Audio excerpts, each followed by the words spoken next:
And the comedian, it's fantastic. I've just got to tell this again, because it was wonderful, okay? So it gets through to the tiebreaker, the two couples are at the end. It's from like about 1979, and they're dressed like it, do you know what I mean? These are just like people they're amazing. They make you look, no, they're still better than you. And that goes, okay, both pairs, fingers on the buzzers. Goes, right, Ted gets the envelope and goes, right, okay, fingers on the buzzers? Yeah, ready. German composer, but British born. He looks around. No one knows. So he goes, most famous for his Messiah. No. Right, third clue, what is his handle? Right? One woman goes, bzzz. She goes, oh, we did this at school. He goes, we are nearly there. She goes, oh God, it was Handel's Water Music. He went, so what's the composer's name? She went, Chopin. He went, I'm going to have to throw it across. Buzzes in, this bloke goes, is it Beethoven? Oh, isn't that fantastic? Oh. Why? Oh. I mean, you've mentioned to me 3, 2, 1 in the past. Oh, it's fantastic. They deliberately got on the worst contestants ever. Well, no, they just weren't right. Have you seen the clues, though? I am a car and not a bin. Or am I? Holiday Inn. And we'll reject that one. Well, it says we are a car, but if you reverse car and change some of the letters, it's bin. Hard luck. Tough shit, you lost. Sorry. Well, but see, why is it we don't go on those shows and clean up? I know. Because catchphrase is the other one. What, getting a job as a caretaker? Catchphrase, you'll see a cloud with a silver lining, and they'll say up the garden path. No, it's not. It's a good answer. It's a good answer, but it's not quite right. I wish I could give you the money out of my own pocket, but I can't. Oh, they're fantastic. There was another one, right, when he was asking them questions, and they're paying for pounds, and they get like a maximum of 10 questions, and that multiplies. So it was, okay, let's have a go. We're looking for, words in the English language beginning with I-N. So, he goes, we'll start with that one. Industrial, going back and forth. Goes, Asian country. Right, this bloke went, Iran. He went, no. He said, I was confused about that one. It is, in fact, in the Middle East. Forgetting the fact that it started with IR. And he came back about 10 minutes later and went, oh, of course, and also, it doesn't start with I, and so the floor must have been Ted, you thick... Look. What do you mean? What do you mean, sympathising with him? Oh. Gervais, what's your favourite, It'll Be Alright on the Night clip? I'm talking about all sort of 58 shows that they must have done. No, that is difficult. See, I'm wondering if it is that one, with Mr. Chips from Catchphrase tossing off. Have you seen that one? Yeah, it's great, because it's just an error, and it makes it look as though he's tossing off. Oh, but he's not. I don't know what it is. I bet I don't know what the catchphrase is. 01715. Mr. Chips is coming to dinner. So yeah. Another bit of him doing his stand-up in America. Oh God, it's so nauseating. He's got another series apparently. Does anyone like Lenny Henry? Oh, well, obviously, it's a massive star. Does anyone listening to this show really like Lenny Henry? Yeah. Or is there anyone that annoys me more than Lenny Henry? I should answer that one, shouldn't I? Yes. Do I win a prize? I think what you want to do there is you want to speak correctly. It's another simple thing, Gervais, which will help you out in your radio career. Oh no, I'm a Swerve Driver. That's 3 minutes 41. I've got to pick one. 7 minutes to the news. Gervais, whoa. Before you move on, can I just tell you, because you know we talked about celebrities and going to school with celebrities and things. Yeah. I have a very famous second cousin. Really? Yeah, I'm going to tell you who it is in a minute. Really? Yeah. And I've got the best joke in the world. Have you? I should have been trailing that. That'd have kept them on their tender hooks. Why are they sitting on tender hooks? So we've got... What are tender hooks? I think it's tenter hooks. I don't know what they are, but I don't think it's... What? Okay. 0171. Who annoys me more than Lenny Henry? No one. You've won that one. So don't bother phoning him. But who annoys you, the listener, more than Lenny Henry? Yeah. Oh, that's a good one. Clever. Because then it's thrown it to them. Yeah, and it's their opinion. Oh! Simple thing. Excellent.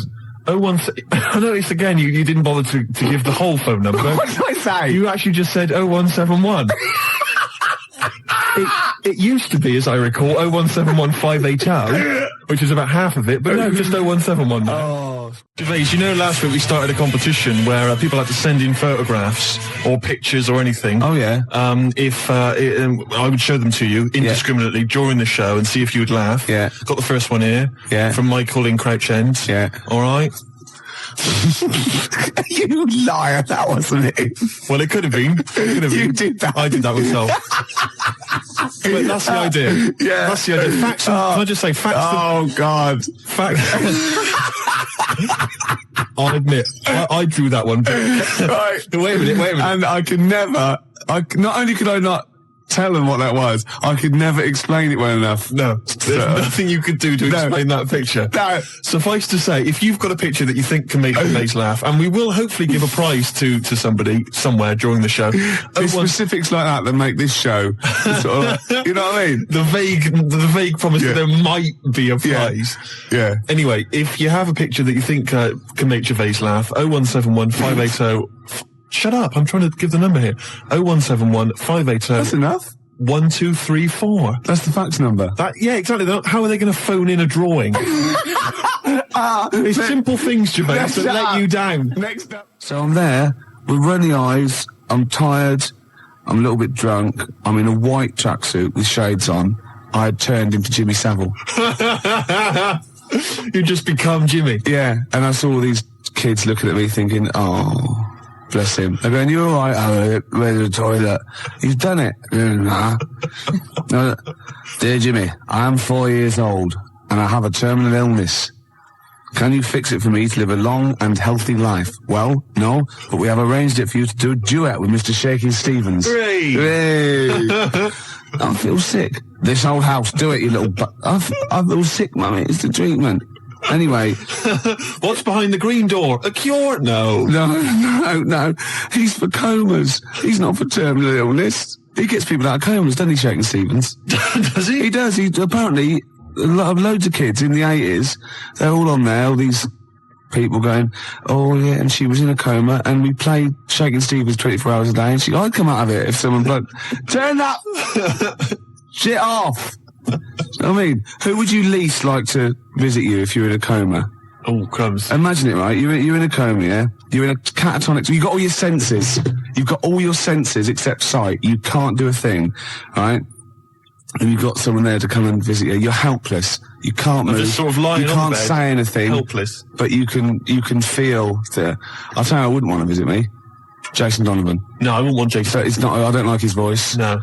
Or Philip Schofield. Don't like his singing voice. Andy Peters. I haven't heard him sing. No, but I wouldn't want him round. Really? Why? No, I don't know. It's just something about him. Yeah. Wouldn't want him there. Anyway, we've got some Skunk Anansi coming up. Larry Grayson's welcome. So, and I'll tell you what else, it was Village People. Oh, I love them. Bring the four of them round. YMC, 4 of them. What one do you want to leave out? There was 5 of them. No, there wasn't. There was 5 of them. There was 4. There were 5 Village People. 4 village. Everyone knows there's 4 Village People. Really? All right. Wait a minute. So there's a fire. No, hang on. There's a road cop. Yeah. There's a Red Indian, obviously. Obviously, yeah. There's a construction worker. And there's something else. There's a chef? No, a candlestick maker. Oh, that's great, isn't it? Yeah. A tailor. At the back with those little half-moon glasses. YMCA. Do a little bit of sewing. Who was it? Hang on, wait a minute. There was fire chief. What are you on about? Is there a fire chief? No, there wasn't a fire chief. There was a police. Oh yeah, play the record. The black guy was a road cop, traffic cop. There was a policeman. There was a Red Indian, obviously. Native American. Yeah, there was a construction worker. Yeah, the moustache. Cowboy. Was there? Yeah, of course there was a cowboy. Was there? Yeah. Well, who was the 5th one then? I don't know if there was. I might have made that up. Maybe I just dreamt one. I thought of maybe a bloke dressed up as Judy Garland. Steve singing along there to Baby Bird, which is ironic because when you sing, you're putting your head back and your mouth open, you look like a baby bird. Do I? Yeah, because the long neck and that sort of goiter thing you've got look like a sort of like a fledgling pelican. And the worms, of course, hanging from one leg. But it's ironic as well because you're like a Lizoidian as well. You're Is that a real word? Because you're a Lizoidian. Oh, right, of course. Yeah. Don't, because I sometimes forget that they're not real words. You sometimes forget that your language comes from the voices inside your head. No, listen. I use my own language. They tell me what to say and I say it. Yeah, no, listen. It's sort of like a little bird-like Lizoidian thing, right? Which is like the Archaeopteryx. Like the link between this sort of lizard man going flight. Oh, goodness me. They've kicked in again. They've kicked in early. Oh. They're not meant to start for about an hour. What, the voices? No, the tablets. Right. Go on. The argument was, what should people put on their cassette tape compilation inlay card? It's illegal. They're not allowed to do. It's illegal. I agree they're not allowed to do that. Right. But I was offered, you'd asked me to tell them what they should put down, right? Yeah. I'm telling you, the track we played was recorded by REM. Yes, right? it was. Not Clique. So No, don't that's write right. Clique down. No, write REM down. Exactly. How are you spelling that? That's correct. How are you spelling that? That's capital R, capital E, capital M. Right. Right? And you want to put down the name of the track as recorded by REM. Yeah. They've called it Superwoman, right? I don't care if it's really called Superman in the world of the Clique. Oh, no, I'll stop you there. In the world of the Clique, it might be. You don't care if it's really... Well, you have this argument. You do care, or you wouldn't be arguing. No. You do care. No. No, you're saying I'm wrong. You are. I'm not wrong. It's called Superman. Only by the Clique it's called Superman. No. By REM it's called Superwoman. No, they can't. They can't. No, They can do what they want. Sometimes they call it Superman. Make your mind up, at least. They call it Superwoman. Are you sure they're called REM? Or have they changed that? They call it Superwoman, you tosser. How are you spelling that? That's SUPERWOMAN. You idiot, you fat imbecile. It's Friday night. You'll love this. I went to a party. Got invited to a party. A genuine... No. That was an afterthought. You said I went to a party, then you suddenly went, I got invited to a party. What? Did you get invited to it, or did you just go to it? I got invited to a party. I went to a party. Okay. Well, which is it? I was at a party on Friday night. Okay, right, okay. And it was people I know. It was up in North London. I live in South. Not that that's particularly important. And what I'm saying is I left my... Yeah, you weren't in your... What you were saying is you weren't where you pay rent. Exactly. No. So I got there, and there was a few people there I didn't really know. And I got introduced to this girl, Christine. Right, and I'll be honest with you, I don't know if anything might have happened. Do you know what I mean? It could. Do you know what I mean? All I'm saying is we were getting on well. Things were happening. All right, we were having a chat. Okay. Hey, Gervais, you're interested already? Yeah. Anyway, she wanted a packet of fags, right? And a few other people wanted a little bit of grub or whatever because it was late night. It's about 1 a.m. When you say she wanted a pack of fags, did she say, "Oh, I'd love to talk to you all night, but I've got to go and get these cigarettes"? No. Go on. Sorry, I won't interrupt again. We were going on well, and she said, "Yeah, a packet of fags." So I went over. The guy told me who runs the party or had the party. He said there's a sort of 24-hour little sort of 24-hour supermarket thing. You went for it, did you? What? You went for it, did you? I went on her behalf, right, to the supermarket place. One of those little sort of 24-hour 7-Eleven places. Yeah, I'll get the picture. So I go there, and I'm going to buy the fags, and people wanted a few sausage rolls and all sorts of stuff. So I'm there, and I've got all my stuff, right, and it's quite late, but there's two blokes in the place, and I don't know whether I think they were from Italy, but I can't be certain. But anyway, they caused a bit of a ruckus because they were after some ciabattas. They were saying, "I want 2 ciabattas. I want to." I don't know if that's no. I'd say that was sort of like Kenyan. Right. Okay. But anyway. Okay. They were. Anyways, they were 2 ciabattas, and they were causing a bit of a rumpus. They were saying, "Not those. No. How much are they? How much are those a pound? Oh, we're talking about pound. I don't want. No, I'm not paying for those. I love those." So anyway, they got their ciabattas. Turkish, maybe. They went up to the counter, and the fellow who was next to me in the queue, he'd put down a jar of coffee. Right. Oh, yeah. So anyway, the fella said, ciabattas, you have the pound for the ciabattas. And they're 2 of them, they're brothers. And he puts the ciabattas in the carrier bag, and he picks up the coffee as well, secretes that in the bag, right? Walks out. What? Well, the Italian bloke drinking someone else's coffee. He stole someone's coffee, right? There in plain view. So he gets outside, and the shopkeeper says, "Whoa, wait a minute, come back in, mate. Whoa, you picked up this fella's coffee. What? What are you accusing me of? What are you saying? What are you accusing me of? You say I'm stealing? Well, no, definitely Turkish. Probably works in a prison. Yeah. You stealing? What are you stealing? You accusing me of stealing? You accusing me?" Yeah. And the fella says, "Well," and he says, look in the back, ciabattas. Where the coffee?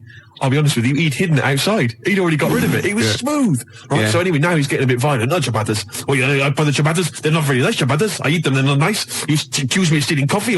He's pushing things off the counter. He's throwing the ciabattas everywhere. Really? Right? And it's terrible. And Was he smashing plates? he wasn't No, because I'm smashing just getting a plates. hint from the accent. Go on, sorry. Right, yeah. So anyway, he's accused. Oh, you accuse me, and it looks like it's going to be a fight, Gervais. I'll be Yeah. honest with you. I'm nervous, right? Because Course I'm you are. stood next to him in the queue. Yeah. I'm thinking any minute he's going to turn around. What are you looking at, fish monster? Yeah, they've sent you out because they thought you wouldn't get attacked. Exactly. And, you know, how ironic. So yeah. I edge backwards towards the frozen goods section. Yeah, you're And thin against the fridge. I'm hiding. I'll be honest, I was hiding. I'm not going to lie to you. I'm a coward. Really?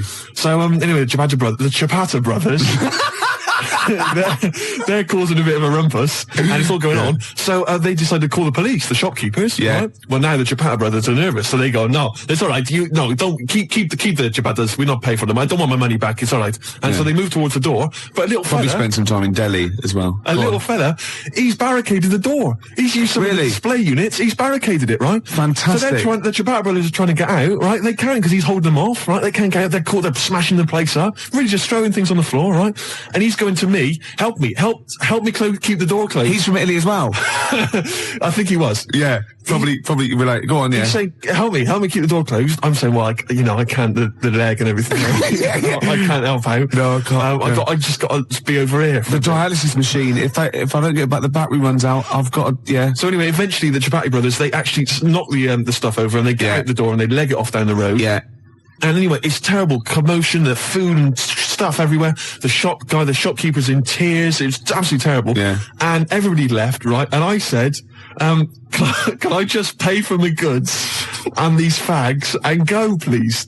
And he went, no, shop closed, we can't serve you. And I went, listen, I've just been stood here. I almost got in a fight. I want to pay for my goods. Yeah. And he was in tears. I can't. He probably selfish wanted to shut the shop just because he'd been robbed physically and attacked. Yeah, and then you'd been waiting there patiently, not helping. Exactly. He must have been there for about 10 minutes, not helping. Yeah. He should have served you before then, really, before the fight. It was crazy. So anyway, I demanded he serve me. Right? Yeah. I bought everything. Was he crying as he served you? He was crying. I left the shop, got back to the party. Yeah. Christina gone. Because I got caught up in some bloody dog day afternoon scenario. I missed out on a possible. How's your father? Will you say? Well, I missed out on a fag at least. Yeah. And the letdown of her saying face to face no. Yeah. I mean, he says a little bit of hope when you get back and go, there's your Benson's. Ooh, do you want a drink? Yeah, there's a little 7-Eleven just the other side. You go across the road, you go the other way. I'll be about 10 minutes, love. Oh. It didn't happen for me. It will. A game show, right, that I came up with. Yeah. Okay. And it features me, but I think it could be perhaps a vehicle for yourself, Gervais. Yeah. All right. I'm going to tell you, it's called Ricky Gervais Meat Rations. Right. And I like it already. You like it already? Because there's a part in there for me. Yeah. Could I play the Ricky Gervais? Yes. Yes. Fantastic. It was originally called, basically, let me just summarise very briefly. I'm not going to tell you all the games, but it's basically recreating the heady days of the war. Right. Right. That's fantastic. It's beautiful already, isn't it? It's got the nostalgia thing. I've got a game as well. But it was originally going to be called Ricky Gervais Fag Rations. Right. But apparently cigarettes weren't rationed in the war. So it's called Meat Rations now. Excellent. And I'll tell you some great games. My favourite is, what's it called? To be perfectly Anne Frank. It's a great game. It really is a great game where you've got to pretend to be Anne Frank and hide from sort of snooping Nazis. Oh, that is fantastic. It's a great game. And there's also, of course, let me go into it. There's also Dig for Granny. Good. I'll dig for victory, if you like. And what happens is you're scavenging through rubble, right? Can I just say, and these are copyright. Anyone trying to rip me off? I mean, I've got the Penis Puppet Theatre. Yeah. I've got a stake in this, surely. Oh, certainly. Ricky Gervais Meat Rations. You can have a bit of my Penis Puppet Theatre. That's lovely. Yeah. And I've also got a new game that I'll talk about after yours. It's called Tip the Balance. And it's sort of like a game for 4. And it's like, I'll send it off to Waddington, see what you think. I mean, there's teething problems with it. Well, listen, Gervais, look. Let's play Don't Fear the Reaper. Let's play that tune. By Blue Oyster and his cult. It's a classic. Yeah. And then we come back and we try and make some money. Let's make some cash. And there must be some sort of fun with, gas masks. Yeah. When you can all put them on and dress up as, I don't know, one of the banana splits. Yeah. What could that be, Gav? Who Snork? Yeah. Yeah. Well, possibly. So every week there's the real Snork. Right. So it's like contestants come on, they put the, which one's Snork? Which one's Snork? Yeah. So you've got three celebrities. Yeah, it was a gas mask and the real Snork. That's great. So you got someone like Ted Malt's son, he pops one on. You got Frank Bruno, and Jilly Cooper. That's it. And they put their mask on and like a little outfit, and then the real Snork is there, and you've got to ask them questions. Like you get like Bernie Winters and Henry Cooper going, number three, how long have you been in the banana split? and Jilly Cooper goes, about 6 years ago. I don't know. I think the banana split's been going longer than that. No, I don't think it's number 3. What do you think? And Bernie Winters go, number 1. Number 1. How did you get the job being in banana splits? And it's from Ted Malt's son going, I answered an advert in the paper. That's not right. They were born. You know what I mean? And there's Chaz and Dave in the corner just going, na na na na na na na na na na na na, yeah, with the real Snorks, and they always the lights go right, and that one stands up and he sits back down again, and then the real Snork and the others all take their mask off. And they go, "It's lovely, Jilly. What are you doing now?" "Well, I'm appearing Puss in Boots down in Brighton." "Oh, that'd be fantastic." What? Jilly Cooper? I don't know. What does she do? She's a novelist. Oh, yeah. Now appearing in Panto. I'm not letting you book the guest. Oh, God. But wait a minute. What? I mean, I love your idea. Yeah. Who Snork? Yeah. It's a bit odd, isn't it? How we started off with a kind of wartime nostalgia show, but now we've sort of featured sort of quite bad 70s animal things. Nothing wrong with the banana splits. But I like that. That's a good game. Yeah, okay. That can be like a special feature. So I'm just going to make a note of it because we've got Dig for Victory, to be perfectly Anne Frank. Yeah, and who's Snork? Who's Snork? Yeah. Well, I'm full of ideas. I could probably help you on this. Oh, this is great. Well, what other? Maybe we'll come up with some other ideas as we go on. Yeah, we've still got Tip the Balance to go. But can I just say, I did actually once try and pitch this. When I appeared on Blockbusters. Yeah. Well, I obviously met with a producer there, and I said, I got an idea for you. Have we talked about this on air? We talked about me on Blockbusters, Have we? But not about my pitching this. No, go on. And I said to her, sit down. I said, I've got a great idea, and I tried to bill it with me as the star. She said, who are you? Steve's Meat Rations. She said, why are you in it? I said, I am. Don't worry. I'm the one who can pull it off. Yeah. And she said, right, go on. What is it? And at that time, I had none of the games. All I had was the title. And she went, I like it. Yeah. What are the games? I don't know. She said, if you'd have just said, well, stop me there, love, and just popped a gas mask on and said, who am I? She'd have gone, Snork. No, it's not. I used to write when I was at school. Oh, yeah. Now, I didn't watch sort of kids' programs when I was growing up. I watched sort of crap adult ones. You know, I mean, ITV on the telly from 12 midday through to like midnight. And I'd watch all the police series, Police Story, Charlie's Angels, Steve Austin, and Teen Knight Rider, yeah. And I wrote this essay at school, and I just couldn't stop, and I started serialising it. And every time I just kept writing, I was sort of like, people were reading it at school, and it was about a cop, a New York cop, who was as hard as, you know what I mean? Yeah. And I worked out what his name was. Now God, this is how television influences me. Because it was one word name, which was his surname. That was the title of the book, title of the series, and that's what all his friends called him. Right. It was called Jezuk. Jezuk? Yeah. Jezuk. Yeah, I thought it had a Z and a J. Jezuk. Jezuk. Yeah. Do you know, it does sound so close to like Pillock or Jesse. Yeah. Or Nonce. No, Nonce. There's no Nonce. Well, do you know what I mean? Cross between sort of like Pillock and Jism. Damn you, Jezuk. Yeah. You're off the case. Give me the badge. Keep the stinking badge. I don't need a badge to be a cop. It was all stuff like that. And he'd burst to, yeah. And so he'd look at his gun and go, this is my law. My God, it's Jezuk. How did he find us? Jezuk. Yeah, it was great. There'd be shootouts and everything. Oh, fantastic. Let me just ask, did he have perhaps have a broken marriage? He was hard-boiled. He played by his own rules. Didn't he? Yeah. I imagine. Simultaneous with this. He was a bit of a drunkard as well, had a bit of drink. No, he didn't drink, no. He was a good-looking fella. But he was letting himself go. He was a bit hard-bitten. Yeah.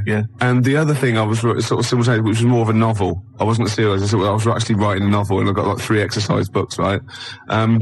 It was about this kid, right? Oh, God. Right? He saw his parents just brutally murdered for no reason by a gang of outlaws, yeah? And he buried his father, and he knelt down on the grave, and he said, looked up, and he goes, as God is my witness, I will avenge thee. And then he sort of went to the store and he got loads of bullets and he practiced, and he was the fastest guy. He was only about 16. Yeah. His name was Jody Barnes. Jody Barnes is all right, yeah. Yeah. Imagine, that's nice. Yeah. Oh, fantastic. Have you still got any of those exercise books? I hope not. That would be the incredible. teachers used to sort of like, I must have gone, yeah, it's good. I must have passed around the, he's done another one. Gervais has written another episode of Jessup. Yeah. But I say, seriously, if you brought one of those in and read it out, that'd be weird. I'd be entranced. Imagine it. Seriously, that'd be great. Do you think The your mum ramblings might... of a twisted 14-year-old brain that only ever watched ITV cop shows. Do you think your mum might still have some copies of, No, of she- Jessup? No. Was it like sort of, the initial one was like Jessup, then it was like Jessup abroad, Jessup in Paris, Jessup on safari. Yeah. Here comes Jessup. My mum... Return of Jessup. I likes that Jessup. He's a proper man. Yeah. It's not like you. But Mum, I invented Jessup. You're a Nazi. You couldn't be like Jessup. He's in my mind. Return of Jessup. Here comes Jessup, son of Jessup. Oh, it's fantastic. What if Jessup met Jody Barnes? They'd get on. They'd have no quarrels. They could team up. Oh, it'd be fantastic. After break, a little bit of Lars. Teen Jessup. This is 5 minutes. The news. I'm looking forward to the news. You've had a great couple of newscasters the last couple of weeks. Don't piss them off because Jessup came in here. Oh my God, he would not stand for He'd it. arrest the engineer. He wouldn't stand for it. He'd soon figure out whose fault it was. Yeah, and he'd Get me Jessup. They'd be down the precinct, wouldn't they? Asking a few questions. Jessup, you're off the case. I don't need a stinking badge. Yeah. I bet Jessup plays by his own rules, doesn't he? Of course he does, but they take his gun, his official gun, not the one on his ankle, though. Oh, he's got a little ankle gun. Of course he has. I didn't expect that from Jessup. Yeah, he has to. So. Is Jessup one of those? Is Jessup one of those NYPD cops who doesn't have a first name? Yeah, I'm thinking him now. I think he might be a little bit Latino, maybe. Really? Hispanic. I don't know. Hispanic. Yeah, NYPD Jessup. the Hispanic cop. Czechoslovakian Hispanic. Yeah. Yeah, Jessup. Get me Jessup. Yeah, It's like Emilio Jessup. Emilio Jessup. That'd be fantastic. So what's the name of the show itself? Is it named after It's him? called Jessup. It's called quite simply Of Jessup. course it is. It's called Jessup, yeah. And he's an NYPD cop. When is he going to marry that girl? Oh, come on. Why Make her an honest Make her woman. an honest woman, for goodness She's sake. cooked to you again. Jessup. Oh, Christ's sake, Jessup. God. But you see, he's hard-boiled, Gervais. He's already is. had 2 failed marriages. I know. And I'll tell you what it is. It was because the fact that he was a cop. Because you bring that stuff home with you. Yeah. Right? You can't just leave that at the office, Gervais. I'm worried about his kid, 16. Really? Yeah, Is he he's going on- off the rails a bit? He's on smack. Is it? I don't believe it. I don't believe He it. could have been a great cop. He could have been a football player as well. Well, of course he was, because he was great in college. He was great in college, And now he's hanging out with the wrong people because Yeah. Jessup can't give him enough attention. I know. And of course, Jessup's ex-wife, of course, is dead, so he's got to raise Is the kid she? on his own. Is she? I don't know. Oh yeah, Is she? Well, she Oh no, what did she die of? His first wife, the marriage broke up because he was heavy drinking. Oh my God, yeah. And the fact that he was a cop. Yeah, but that's because of the things he has to go through every day of his life. I know. Listen, you're facing smackheads coming at you, coked on crack, right? Oozes. Oozes, right? You got to let your hair down in the bar. He killed a young kid. I know he did. Twice. Yeah. His first wife, Yeah. I think what happened there, Gervais, as far as I'm aware, is that they got divorced. Yeah. But really, they still love each other, don't they? Let's be Yeah, honest. yeah. She's the only one really that stands by it. Well, Jessup says, well, I can love 2 people. Yeah. And he has done. Yeah. Well, I had to cut those scenes out. And his second wife, she's dead, isn't she? She got killed, didn't she? Yeah. You know why? Why? He hesitated after he'd killed the young smackhead boy that was coming at him. Had a grenade. I don't believe it. Had a little grenade, yeah. And his second wife got caught in the crossfire. And he thought, he shot him, and that's why he never hesitates again. He just goes in blasting. Sometimes he shuts his eyes. He just goes in blasting. Yeah. What would be the opening credit sequence for Jessup? What do you think? What would happen? Would it be Rockford Files style, where he's in the supermarket, buying food and all the sort of it? I think he'd be, no, I think it would be like split screen. I want he'd be turning round in like a mall, like firing. On the other one, he'd be dropping the toast and his wife would be ruffling his hair in the morning. And he'd be going, and he'd sort of like be getting crumbs off it. Well, it wouldn't be his wife. It would be a lovely lady he probably picked up the night before. No. Remember that? He doesn't do that. No, he does. He does not. He doesn't. He's estranged from his wife, and his second wife's dead. You idiot. Yeah, but we established he's got a new one. He hasn't got a new wife. Not a new wife. He's got a new bird, hasn't he? Well, yeah, you said wife. Well, he's faithful to her though. He doesn't go and pick up fluses. What? He doesn't go around with dirty girls. I always remember from the beginning of Quincy, where he's there and he's doing exactly that, sort of running and jumping over things. And then you see him and you think he's examining a body because that is what he does. And he's kissing someone. No, it pulls out and he's given a woman in a sunbathing outfit, just giving her a massage. A sunbathing outfit. I don't know what the Where's Steve lived to that?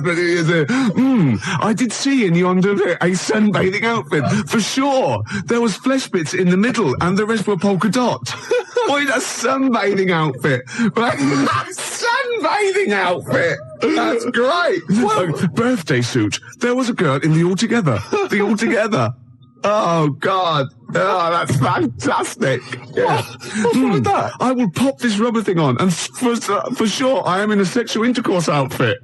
Sunbathing outfit. I can't believe I've embarrassed myself with my use of language when it's invariably yourself, Gervais. I know, yeah. Oh, dear. Oh, yeah. We usually have a few beers and we get throughout the show and I get steadily drunk, which is unprofessional. This saves a bit of time turned up pissed. You turned up drunk today? Yeah, so I don't have to... I'll tell you what... I'll be honest with you, Gervais. Normally, if someone gets drunk, their speech begins to slur. Yeah. They talk rubbish. Yeah. No difference. No, with you. That's the beauty of it. Yeah. That's the beauty of being me. Yeah, exactly. How drunk are you? I had a little bit of wine. Did you? Couple of glasses? It's a lovely... I might get a little bit melancholy. What about the little baby kangaroos have to crawl all at their mums? Your mistake. The tease penguin's probably my greatest invention. The tease penguin? Can you tell us again? I forget. Well, it's just a penguin, right? You train, you put it in a lovely little French-made outfit, and it comes in with sort of breathes fishy breath on you and slaps you around the face with its flipper. Yeah. Jesup, obviously. But it doesn't let you go any further. No. That's what it's the tease penguin. Yeah, I see. Yeah. XFM Family Fortunes. Oh, I can see that on telly myself. Yeah, it's incredible. I don't know where you got the idea from. They just go into my head sometimes. Do they? Yeah. I was actually in this week with Claire. Was lovely, he? Lovely man. Oh, Baby Bird was it at XFM? He's very nice. Is he? He's got a beak and funny little claws. Oh, Rick. I know. It made me laugh. It was oh, my God, we're desperate. Used to be an we're egg. Desperate men, Rick, if you've got to resort to that kind of I called him Baby Bird. He went, I've never been called that before. Which is bizarre. But there's a band called Baby Bird. He's called Stephen. Can you go to turn that down next door? All the time to a show. Music, aren't they? It's Emma. It's not on. That's insane. I can hear a throb from the other room. Yeah. Someone's got... This is insane, Gervais. It's like trying to host a radio show. Yeah. And now he's laughing. Yeah. Oh, well, anyway, it's all going to be... we're going to play a track that you've brought in. That's right. Go on, what is it? It's a fantastic tune by the Grave Diggers, part of the Wu-Tang Clan rap collective, right? It's from their album. Not to be confused with the Wu-Tang Clan. That's a little shellfish. Yeah. That's into rap. Yeah, that swears a lot. Yeah, yeah, terrible, yeah. The track is... Got a muscle posse. The track is beautiful. You've probably heard it on the dance floor, maybe in some indie club. Yeah. 1-800-SUICIDES. Yeah. Now, I would stress, Rick, it has got a bit of bad language. I know. I mean, I've listened to this twice, and I reckon I've got it off pat. I reckon I'm going to pull the fader down to just the right places and go, okay? Right, you're going to sort of bleep it out. And if it goes wrong, so what? That's real. People have a problem with swearing. I don't. Do you? No. I'm doing it because it's rules, and, the great thing about we want to stay on air because, we take our job seriously. We do. And, I think we're sorry, excuse my French, bloody good DJs. Well, I think you're absolutely right, Rick. Yeah. Let me shake your hand. Yeah, all right. There we are. Yeah, a good shaking of hand there. I love a bit of rap. That wasn't actually French. No. Was it? It's weird, that, isn't it? Pardon my French. People always say when they maybe say bollocks. Excuse my French, but le plume de ma tante. Hey, come on, language. We'll be learning a little bit of a foreign language later. I've brought in Instant Yiddish by Fred Kogos. I've always wanted to learn Yiddish. Really? Yeah. Narishnek. foolishness. Some glick, some schlimmen, yeah, for better, for worse. So I'll teach you little useless phrases like that, right, out of the old instant Yiddish book. But first, what was this? Gravediggers. It's Gravediggers. They're keeping it real, they're keeping it raw, so there is a bit of bad language. Yeah, well, mine's raw. You keeping it raw? Yeah, of course I have. Right, I'm gonna have a go at this then. All right. Right. Don't get wait a nervous. minute. No, don't. Shut up. Right, I've got to play this. Shut up then. Don't put me off. I've got to concentrate. Bleep it out live. And I will, yeah, shut up. All right. Is it going? Oi. Okay, Take it calm. shush. Take it calm. All right. I think there's one coming. I know. Your life was for no reason. Oh, good work. Good work. You're doing okay, but you're not out of the woods yet. This is too stressful. Oh, you're doing well. I don't think there's any more. I don't think there's any more. No, just play it. Okay. Of course I am. I'd tell you, one day, right, it's just one of me at the moment, but one day there'll be a whole squadron. It'll be like Planet of the Apes. Oh my God! And you don't actually need anyone else to sort of like breed, do you? Exactly. We can just reproduce as we are. It'll be like Planet of the Apes, right? There'll be sort of a Charlton Heston figure. The squids. It'll crash land. Get your damn dirty tentacle off me. It'll crash land. Yeah, exactly. And there'll just be loads of me crawling around, all identical, chasing him on horseback. And they see like Bristol Temple meet, and they go, "Oh my God, they blew it up!" Yeah. He's back in Bristol with all your. Oh no! Incredible. There must be an organisation of volunteers or something who, if it's like touch and go, if it's really serious, if you're like clinically depressed about it and you really can't get a woman, they don't want just people turning up who can get girls and saying, "Oh, I fancy," you know. But in your case, you know, they'll speak to you, they'll see you, and I think, you know, there must be some sort of national health thing or private where you can actually sleep with, I don't know, a voluntary worker. You know what I mean? So? Well, yeah, there's people that, yeah, I know, but there's people that, I don't know, volunteer for geriatric duty, you know, and they're exploding all over the place. They're covered in the stuff, right? There's people that work on leper colonies, right, for, you know, for nothing. There must be someone who will sleep with you out of sympathy. You don't want that. Of course you don't. You don't want that, do you? Well, let's not be hasty, Rick. I mean, these people, especially if they need some sort of free publicity, you know, get a bit of, you know, sort of press and media attention. Yeah. I ought to sort of help to publicise their campaign, really. There's probably an organisation that go, you know, they go off to like, just strange climes and go on to like leper islands and that, and they work with them. Or they can sleep with you. Now, that's got to do the lepers some good, doesn't it? Yeah. You know what I mean? Wouldn't that be terrible if that was the option, right? And suddenly volunteers to leper colonies doubled. Was like going to Torremolinos. Yeah. Let me on the bus. Sorry, there's no room on the bus, but you're at the back there. Yeah. Going, well, then here we go. Here I am then. Yeah. But I signed up for the lepers. Yeah. Licking their wounds. Well, sorry, but geriatric duty. Yeah. Scraping it out. Oh dear. Oh, you know, I heard a song in the week, right? I've heard it before. It's by Ween, and it goes, "Push little daisies and make them come up." And I don't know what it's called. 0171 580 2000. I don't know where to look. Push the little daisies and make them come up. It's like that. It is rubbish. I've been going around singing that. There's no song with that lyric. It's like that. It goes, "Push the little daisies and make them come up." Shut up. Yeah. Shut up. That's what my friends have been saying for the last 4 days. God, you're really irritating me today. Like, people will go and go, "If you'll be mine," not too annoying. But after about 10 times, you go, "Oh, can you sing something else?" But when you've heard, "Push your little diggies and make them come Shut up it now. can get really annoying. Yes, it really can, can't it? Shut up. Okay, one of those, you and me song. Push your little Shut up. We've done funny phone calls, haven't we? We've done some funny phone calls. Did that one like Penky when we phoned up Safeway and said, "Have you got some cheese?" And they said yes. And we showed them, didn't we? That showed them. Yeah. Oh, we've done some crazy crank calls. Yeah. Do you want some beer? Do you want some beer? Brilliant game. 5 o'clock foreigner. 5 o'clock foreigner. Yeah. What else have we done? There's been just too much, hasn't there? The alarm frog. The alarm frog. That never got off the ground. Really got going. There's some great ideas. Tip the balance. That's the last one I've got. Tip the balance. You haven't explained it. It's my last. I think it's a little bit in bad taste. Really? Yeah. Oh well, I don't want that on this show. No. I mean, I think it's a little bit Much. Really? Is it too much? Is it the most outrageous thing you've ever... Well, okay. Well, no, look, this is an idea, right? It's a board game. It's a board game. I'll send it off to Waddington's when I'll get, It's 4 simple weights, sort of just like fulcrum weights, like scales. Like a little seesaw? Yeah, a little seesaw. And there's one end is like a bowl, right? The other end is like a kilogram weight. Right. And there's 4 of those.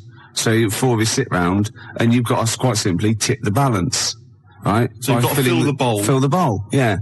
What, with rice or... No. Household object? No. Bodily secretions. Right. So it's the first, Maybe you shouldn't tell us about this. Well, no, because there's simple rules. Anything that comes out your body is all right, okay? In every form. Right. Well, anything that comes out of your body, yeah. You put that into the bowl and yeah. tip the balance. So, I was just thinking, if I said it quieter, it wasn't so bad. I was going to go, well, it's piss. Do you know what I mean? Yeah. Doesn't work right. Snot. Sick. Yeah. Spunk. Well, I was going to say cum, because then I could be spelling it C-O-M-E. Therefore, getting by some of the radio authorities rather sneakily. And spunk, as you said, is like courage, isn't it? Exactly. Like in the Waltons, they go, oh, look, I love your new girlfriend, John Boy, she's full of spunk. Yeah, sorry about that. Well, I've been carried away, Dad. Good night, John Boy. Yeah. John Boy. Good night. Right, here's the Cure. We'll come back to this. Cure, Charlotte Sometimes, 20 to 6, Ricky Gervais Show. And Steve. What have we offered today? Well, we've offered Tip the Balance, the new board game from Waddington's, which involves secreting various bodily fluids into a bowl in order to tip the balance. Yeah, and the way you go, tip the balance. I can just imagine the front cover with sort of Granny. She's stooped. Yeah, she's just like... she's got trousers down. Yeah. She's just... she's missed it. She's missed it completely. They're all laughing. And the family are there behind her. They're clapping and cheering. The mother just laughing, doing a dustman's blow. Yeah. Right. And the 14-year-old boy, he's got... right, okay. Well, he's enjoyed it the most, let's be honest. But what about if you know that bingo is the most popular evening pastime in the country, and there are these huge bingo palaces. Yeah, that's because with they haven't thousands of seats. Yeah. Imagine if they were all playing Tip the Balance. We crack the smell. Oh, it'd be incredible. God, that'd be fantastic. That'd be great. You could have winner stays on. Yeah, because you'd have a disadvantage then, wouldn't you? Well, I've just. I imagine in Japan they've already got a TV show like that. I'd imagine. A kilogram's a lot though to get rid of. Yeah, you've got to have a lot of sputum. I know everything. Yeah, but I think it's a great idea. Could you give birth into the bowl? Yeah, well, no. Well, you could, but anything you put in there, you lose. So you'd have to be willing to, like you can't. You could bleed into it and amputate into it, but you can't have it back. Like you couldn't put a false limb in, right? Because you'd win it there, because that's sort of cheating. Yeah. But there is a thing called the fish card, where if you're all out of it, right, you're all strained out, you've vomited, you've snotted, and that's it, right? And everyone's got 0.8 kilograms in theirs. You can go fish card, right? And you can take someone else's bowl and pour it into yours, but you got to pour it via your mouth. Right. So you take a big glug of that, and then you do it, and you win. You thought this through, haven't you? Yeah. You've played this, haven't you? No, I haven't played it. I haven't got the equipment. Right. Jeff Buckley, everybody here wants you. Wow, nearly end of the show with it, isn't it? I can't even be bothered to criticise your use. It's not worth it, is it? Use this language anymore. I know, yeah. So late in the day, you're not going to master it at the age of 45, however old you are. I mentioned, I guess we could call it Freak Show or something like that. Yeah. Where celebrities with deformities come on. That was Nigel's from Tottenham. Nigel in Tottenham came up with the idea. The most deformed. What would you put forward as your most deformed bit? Well, luckily, sucking my most deformed bit would be curiously enjoyable for me. Anyway, I asked for a few more celebrities who've got deformities, and various people have called in. Jez in East Barnet mentioned John Thor, who, of course... So with him? Well, John's left leg, I think, is shorter than his right. He always sort of hobbles a bit as he walks. You have to suck the whole of the left leg? Yeah. Right. So that's... Say that again, Lewis. Well, I was just saying, like the fat bird in the opera. Yes, I know it is now. What? Because I said, no, nothing to do with it. I just saw him do it. I just forgot and I was pissed. Yeah, go on. Paul Daniels, apparently one arm is shorter than the other. Can I just say, the head? True enough. Yeah, Debbie McGee could come on and just bring Paul as her deformed under her arm. object. Yeah. That's from Tony Namersham. We've also had Ian Jury. Someone's mentioned that. Says that Ian Jury... His left side. Yeah. Really? Did he have a stroke or something? Polio, wasn't it? Yeah. So his left side. And Anthea Turner, apparently she lost the middle 3 of her toes or something in a sort of horrible accident. I don't know if that's true. Anyway, Anthea Turner, be great. Just get her on anyway. She lost... Oh, what? Well, I don't think it can be true, to be honest. It says that she's only got 2 toes on one of her feet because she lost the other 3 in a flymo accident. Oh my God! But I don't know if that's true. So it's when you used to go to school and say someone, had a fight with the lawnmower. Yeah, she did. Yeah. No, I meant your hair, love. No, look at me toes. Oh. Yeah. Exactly. So, so what would you suck? Would you suck the gap, or would you suck the toes that flew off in the garden? I really haven't thought about it. Why not? I haven't really given it much thought, to be honest. Satellite. That's all we were, Steve. Just satellites. Just satellites orbiting around the mighty space station of XFM. I don't know what I'm talking about. No, I didn't think that you could carry that much further. No. Still, that's the end. No more cheap knob gags on a Sunday afternoon. No more sort of swearing. Smut on the radio, breaking every radio authority that there ever was. Yeah. Good times, eh? We've had a few laughs, few tears. 104.9 XFM. You all right? This is Karl, producer of Ricky Gervais and Steve Merchant. They're not about today. Ricky's on holiday. Steve couldn't be bothered. So I'm left here with all the DATs. That's a digital audio tape of all the shows they've done since they've been here over the last, I don't know, year and a half or something. So we'll play you some of the best bits. All right, so here's the first bit. I had some exciting news this week, Karl. You'll be pleased to find out. I'm worried that you might get a little bit jealous because it's obviously going to impact on your world quite strongly. Because I know you think you like things to be quite samey. You like the status quo to be maintained. You like the fact that in the past, we've had some crosswords. Because I remember. What did you think of me when I first walked in? When I first came in on the first day of XFM? I don't know why you're making a big deal out of it, because I'm just being honest, though. I'm just being honest about a lot of people who see you for the first time sort of go, well, he's a bit weird. I know that, Steve, that you brought it up, and then you're again. But I'm sure that wasn't what he said before. No, did he say before? Well, he's a bit weird. Yeah, well, he looked at you, and I knew. I could see by the look on his face. You know when you know your kid, and your kid's sort of scared of something, and they go, "Why is your kid?" He goes, "Oh, he doesn't like pigeons or spiders." Right. It was like that when I saw Karl, and I brought you in, and I went, "What do you think of that, Karl?" I could see the look on his face that he was disturbed. Sure. And then, as he said, you get used to it, don't you? Yeah, you get used to it. And you have changed a little bit. Your hair's a bit smarter now, and you got some nicer glasses and that, I think. Or I might have just got used to it. Whoa, don't bring it up, Steve. Don't look at me like that. So you say that you think some other people in the office thought the same? Do you know that for sure? Karl. Did you discuss it? Karl. Yeah, I think they do, yeah. Okay, leave it there then. But not just in the office, as you walk through the building. Oh, it's worse than you ever thought. Well, no, it's not worse than I ever thought, because as you well know, Ricky Gervais, what did I do on Thursday morning? Oh, is this the thing... For those that perhaps are not of the female persuasion listening, there's a magazine. Apparently it sells quite well. It's one of the sort of female, kind of issues magazines. I think it's called Company Magazine. It's like your sort of, I guess it's a bit like your Moore or your Vanity Fair or whatever. Anyway, they run every year the 50 most eligible bachelors in Great Britain section. Ding dong, hello. Who's in there this year? In the 50, in the top 50 of the entire country. And then they vote, and they put them in order and see who's the most eligible bachelor. But that's 50 people, right? It always annoys me slightly because bachelor, it kind of seems like a more sophisticated word for loser.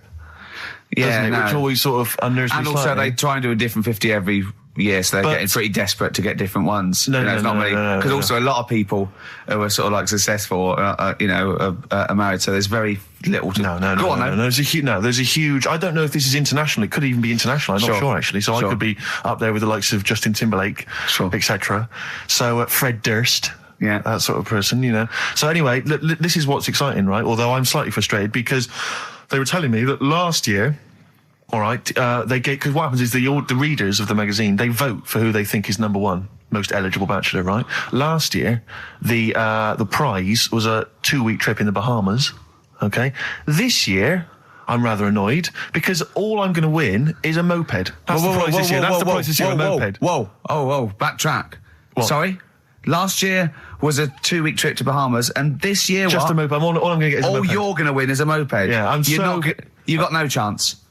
You've got no chance. Who else is in it? Who else is in it? Well, I mean, I don't know lots of people you'd never heard of. I know Duncan from Blue. Ding. So you're second to him at least already. I imagine you're going to come behind the other 49. Because there'll be people voting for me. They get to vote for me. Yeah, Steve.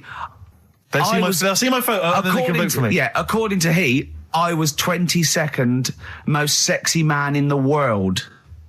I better take that helmet back. I would. Rick, you may remember that last week we opened with some quality knob news. Knob news, yeah. It was Hitler's knob. Hitler's knob was one of them. That just sparked off into a whole bunch of other knob-related discussions. Yeah. And I'm pleased so far to see that we're almost at the halfway mark for this first hour. And so far we've only talked about nudity and/or Todgers. Yeah. So excellent work from us. Well done, lads. Yeah. I'm looking forward to Dr. Fox and the rest of the Sony award committee listening to this one. Yeah. But more knob news. I don't know if there's a jingle for that, maybe. You nearly had me eye out. Knob news. Knob news, excellent.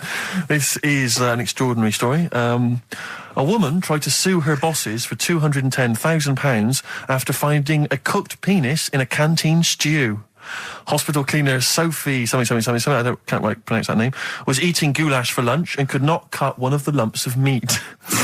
You can see where it's going. I've got so many questions already. I know. She picked it up and tried to chew it, but it was too tough. Then she inspected it with workmates, who all agreed it was a penis. Imagine that discussion. Yeah.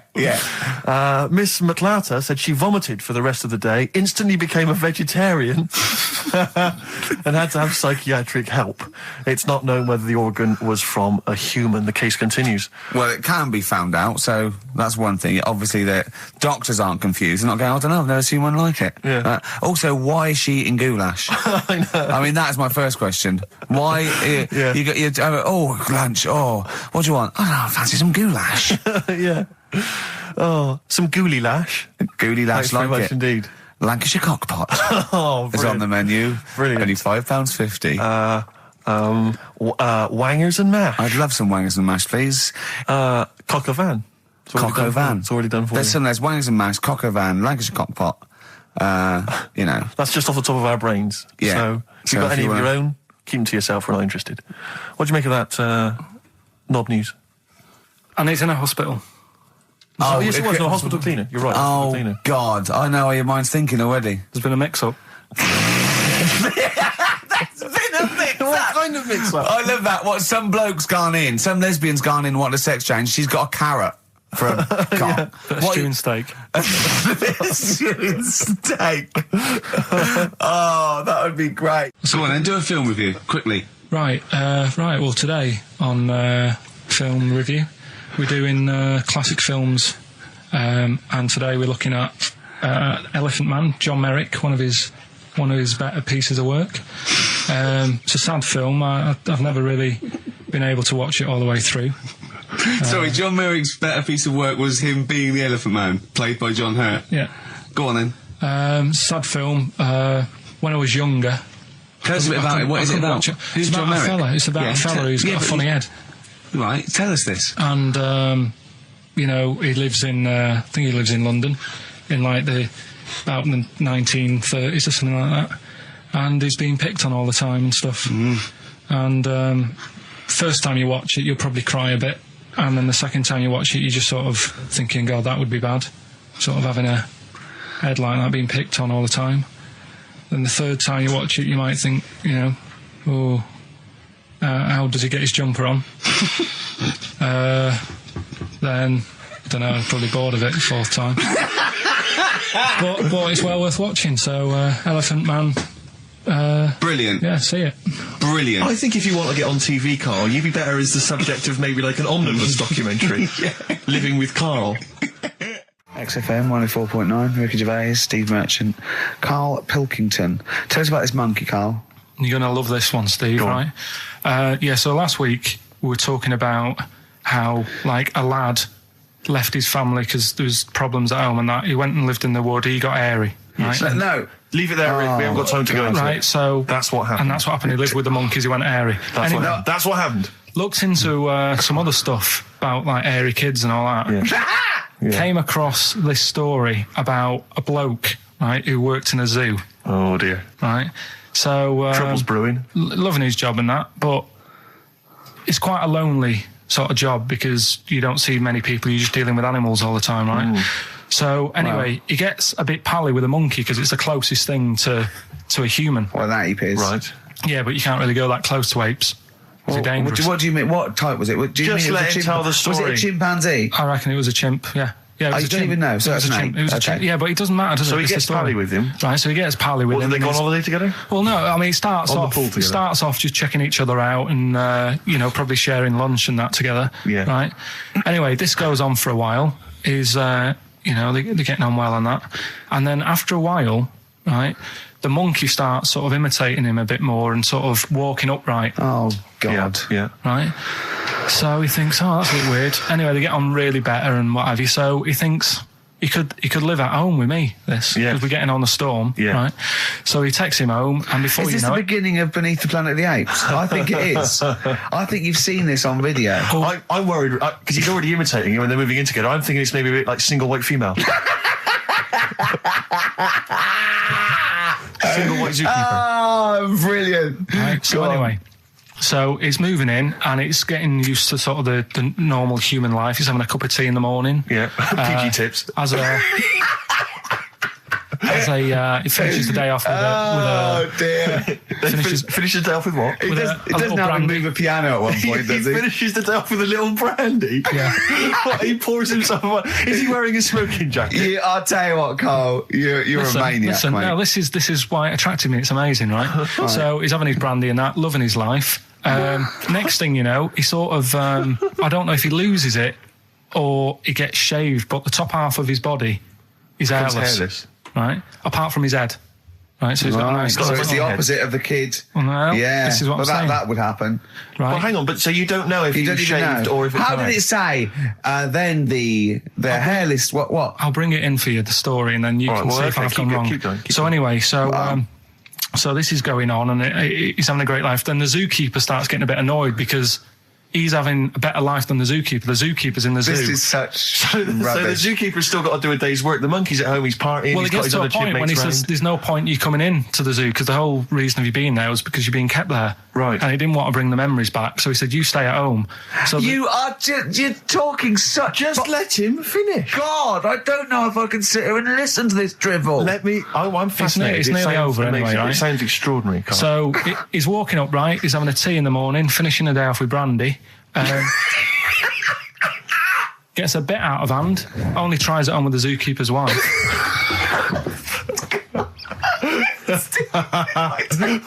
Make him go away, Steve. How does he do that? Well, because he's around humans a lot, he becomes a bit of a charmer. And, But what is it that he could do to seduce her? Pick fleas out of her? he didn't say. He was built. Yeah, he's well done. So what about that? What do you mean, what about it, Carl? It's obviously not true. I don't understand how... I love the fact he becomes a charmer. He's got better taste in brandy. Exactly. And what was it that he was doing that seduced her? I don't know. Maybe because he was at home more than the zookeeper was. But what would he be doing, Carl? love the fact that- He's not going to be talking with her. They're not going to be playing Trivia Pursuit. Maybe she liked the silent type. He didn't go into that. He just said that's when the trouble started. Carl, play a record. Right. Is that what Suzanne did when she brought you in? That was Radiohead and They're There. We're Not Here, all right? Pre-recorded. Coming up is one of Carl's little things. Enjoy it. Something else we're giving away. The Shining. It's more throwing away, isn't it?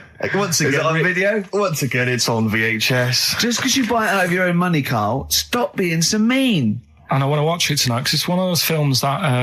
So you're going to watch this video and then you're going to send it to someone as a prize? Yeah, it's one of them films that... Sorry, what you just said yes to that without blinking. Oh, yeah. You don't think, like, Les Dennis doesn't have a quick go in the car on Family Fortune before he gives it away? It costs Jim Bowen has $5.99. a go at those his and her towel racks. It costs $5.99, Carl. Okay, this is Carl in the classic The Shining. And what's the question? Well, we might ask that afterwards. Okay, then. Fine. Still trying to write the book, then? Yeah? Yes. Good. Funny, someone told me the other day, weird thing about a typewriter, the top row of letters, the longest word you can write is typewriter. I'll just show you. That's weird, isn't it? It's just the typewriter being... You're not in the mood, are you? You're in one of those grouchy moods again, like you get into when you're writing. I'm not being grouchy. I just want to finish my work. Yeah, just being a bit funny, a bit offhand and that. Let me explain something to you. Go on. Whenever you come in here and interrupt me, you're breaking my concentration. You're distracting me. And it will then take me time to get back to where I was. Understand? Yeah, but I just was coming in to try and cheer you up. You know, if you... I mean, I'm full of ideas as well. You know, if you're having a problem coming up with stuff, got loads of ideas you could write about. The other day I read about this airy Chinese kid. What do you want me to do about it? No, it's just that it could make a good book. Do you know what I mean? Sort of following round. That's swell. Well, I'd buy it. You know. But if you don't want to know, don't bother doing it. But do you know what I mean? It's just airy Chinese kid. It's weird because they're not normally that airy over there.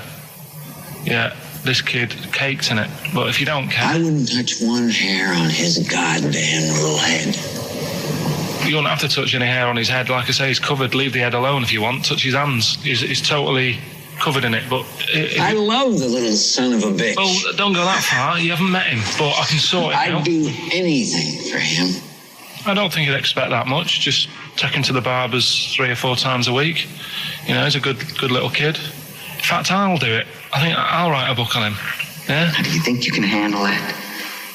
Yeah. You're not too busy, are you? Well, yeah, I'm pretty busy. I've got to sort out some monkey facts for the show this Saturday, but I reckon I can still...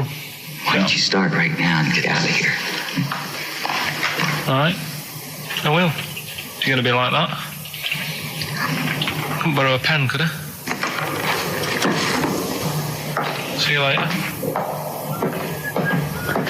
There you Haunting. go. Haunting stuff there. Karl Pilkington in The Shining. You know, in the film, Jack Nicholson goes crazy because the suggestion is he's maybe possessed by demons that maybe are in the hotel. But, you know, if I was stranded in a desolate hotel, removed from all human contact with Karl, I'd go mental with an axe without being possessed by demons. That's more chilling to me, trying to get some work done and you keep wandering in. I'm trying to get Karl to spend a couple of days in the caravan with me, just for the head of it. And he won't. I've offered him money, won't I? I think it'd be a great laugh, won't it, Karl? Oh, yeah, great. That would be terrifying. No, I want to film it. I just want to film it. Like a little video diary. There's Karl there, he's just waking up. Well, And if I was stranded in that would be like being... I may as well be with Freddy Krueger and Jason Voorhees. That's more scary. The thing The two of is, you. Ricky doesn't mess you about as much as he messes me about. No, you see, you've given him an inch. You've given him an inch and he's taken a yard. 12:30 you got in today. In 30 minutes between 12:30 and 1. The old bin lid on the head. He wanted to do that again. Yep. Squeezing my head, think he had a go at. And karate chop on the back of the neck. Yeah. All in 30 minutes. Yeah. Who else can say that?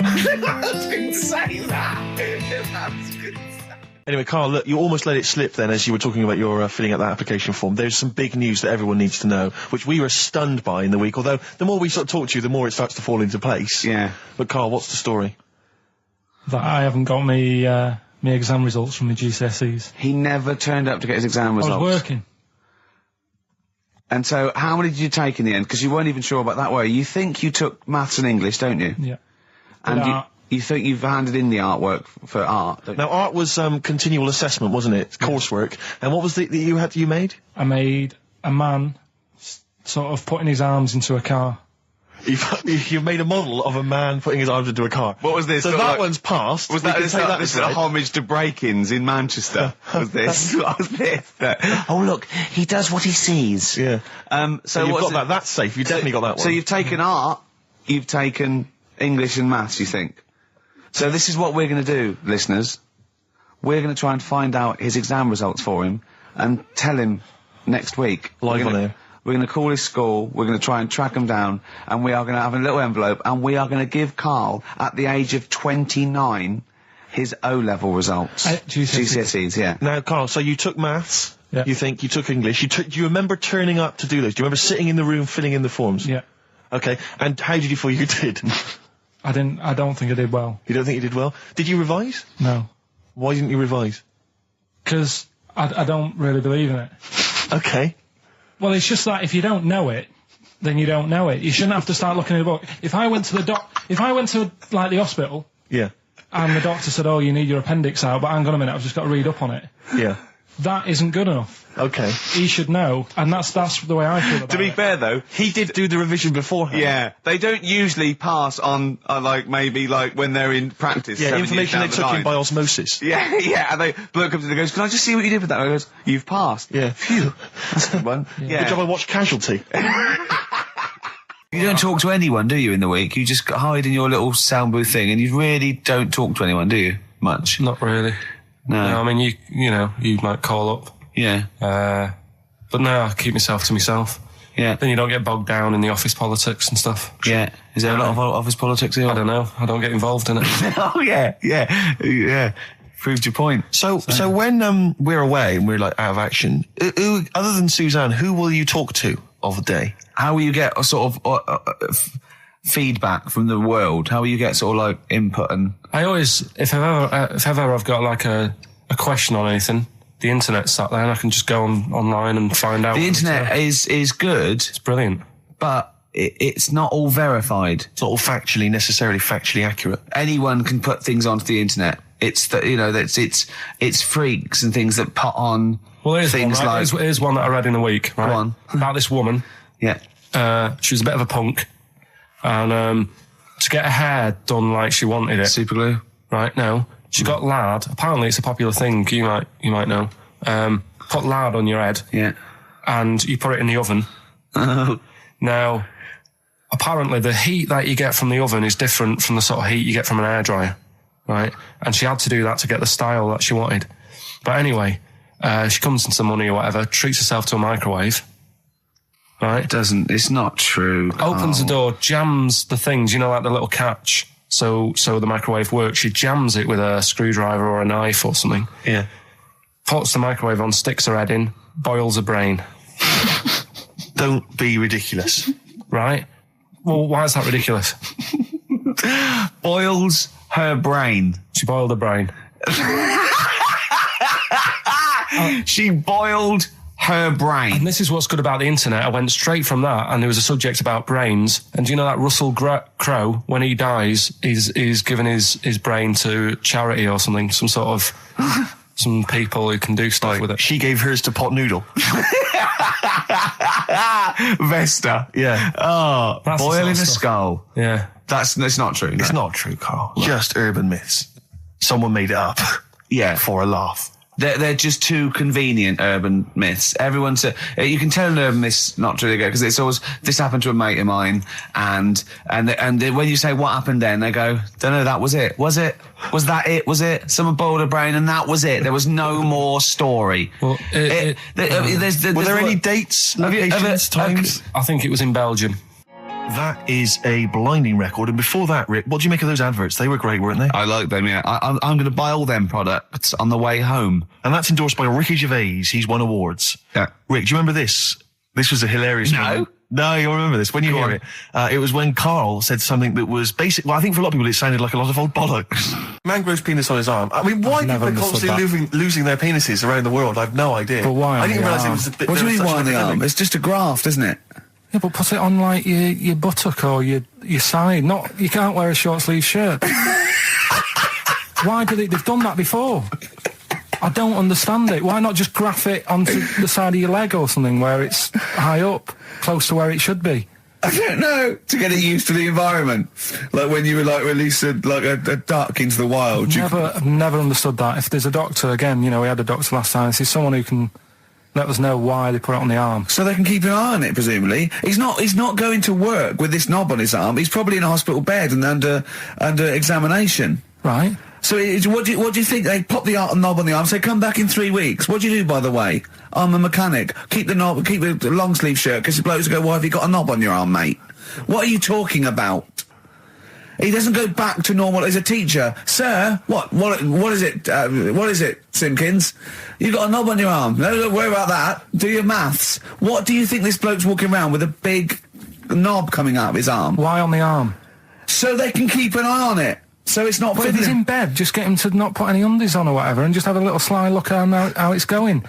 Even in hospital, if you're in a shared, little hospital room, people going, oh, I've had heart problems, what's your problem?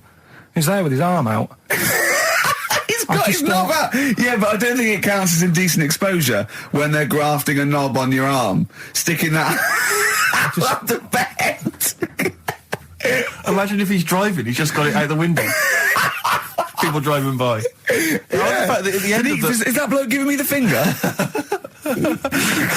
At the end of the man grows penis on his arm story, it says, a Moscow surgeon said the man will be able to have sex in a few months. He said, women will never suspect. But what kind of a doctor talks like that? Yeah. I'll tell you, is this cock now, seriously. The birds will never know. He'll be able to go berserk. Yeah. They'll never realise we grew it on his arm. That is unbelievable. Will he have a little scar on his arm, do you think?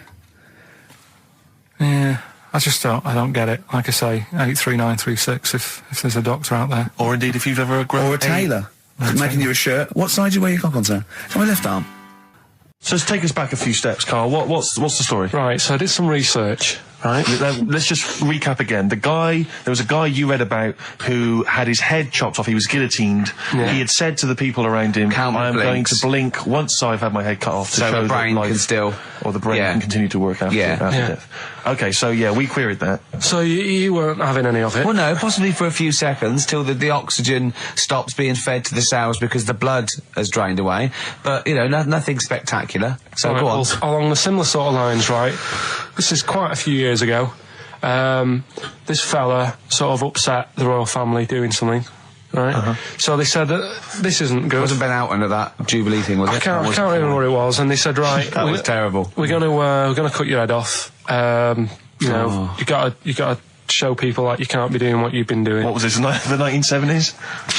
When you say a couple of years ago, you mean maybe sort of... Was it the olden days when the phones weren't very good? Ages ago. Yeah. Ages ago, sure. So yeah, fair enough. Yeah. So... Very philosophical. Yeah, imagine that when you wasn't here story. This was literally ages ago. Yeah, exactly. Yeah, Simon Sharma's History of Britain. Yeah. Oh, and even before that, which is yonks before, when it was all mental and different.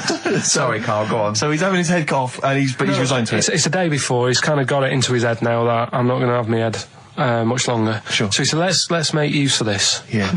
He said, I wonder how long the body can stay alive without my head on it, right?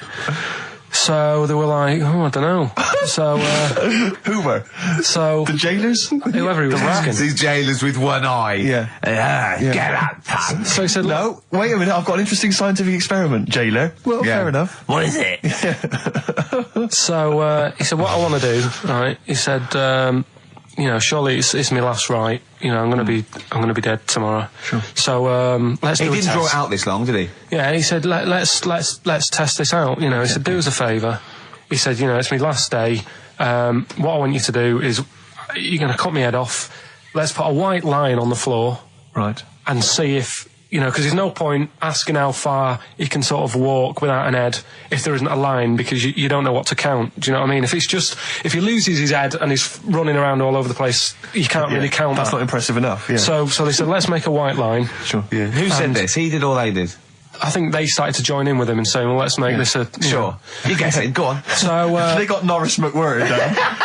The Guinness people. Oh, yeah. So they said, let's get this white line. Yeah. And dedication's all you need. We'll do this. We'll do this tomorrow. And he said, all right, then I'll see you in the morning. I'll see you in the morning. Night, sleep tight. Bye. I love the fact that Carl knows exactly what was said. Oh, that's beautiful. Yeah, he doesn't know the story or what order it is in or when but it he was. knows exactly what was said. But he knows the introduction. All right then, see you in the morning. Bye. Oh, kissy. Oh, I'm not like that. Oh, you joker. Don't let the bed bugs bite. Yeah. Anyway, So he gets up. do you want a paper tomorrow? No, I'm all right. Go on. He gets up and they say, right, today's the day and that. And he said, well, I've got used to the idea. So here's a white line for you. Got used to the idea. Go on. So they go, right, are you ready then? And he said, I go on. And they cut his head off. And the body walked 32 steps without a head. Wow. 32 steps. Incredible. And that's the lesson, really. Did it get as far as it walked along the white line, did it? Yeah, it stayed along the white line, did 32 steps, and then started to stumble a bit, and it just fell over. Yeah. But, it was a test that your body can still keep alive for a little bit. Yeah. When you've lost your head. Absolute twaddle. Absolute twaddle. What do you reckon you can do then without an head? How many steps? Nothing. There'd be muscular spasm, right? Yeah. It would twitch a bit. It would, yeah. You could not distinctly take 32 steps. The body could... Well, don't... Yeah. Is the doctor still on the line? Yeah. The fella that bought 6 parrots. Yeah. And, you could have got 32 steps. Right, so you don't beheaded believe man that. doing a bit of line dancing. Right, you don't believe that, but something that you do believe that a cockroach can live a week without an head. It can. Slightly different kettle of fish there. Why? Wow, insect to human is what I'm thinking. Yeah, that difference. There's not that much difference in Well, of course some there insects. is. Do you know that a snake has a heart and lungs and kidneys and stuff? Go on. No, well, I'm just saying. So? You're making out as if like they're a totally different Species.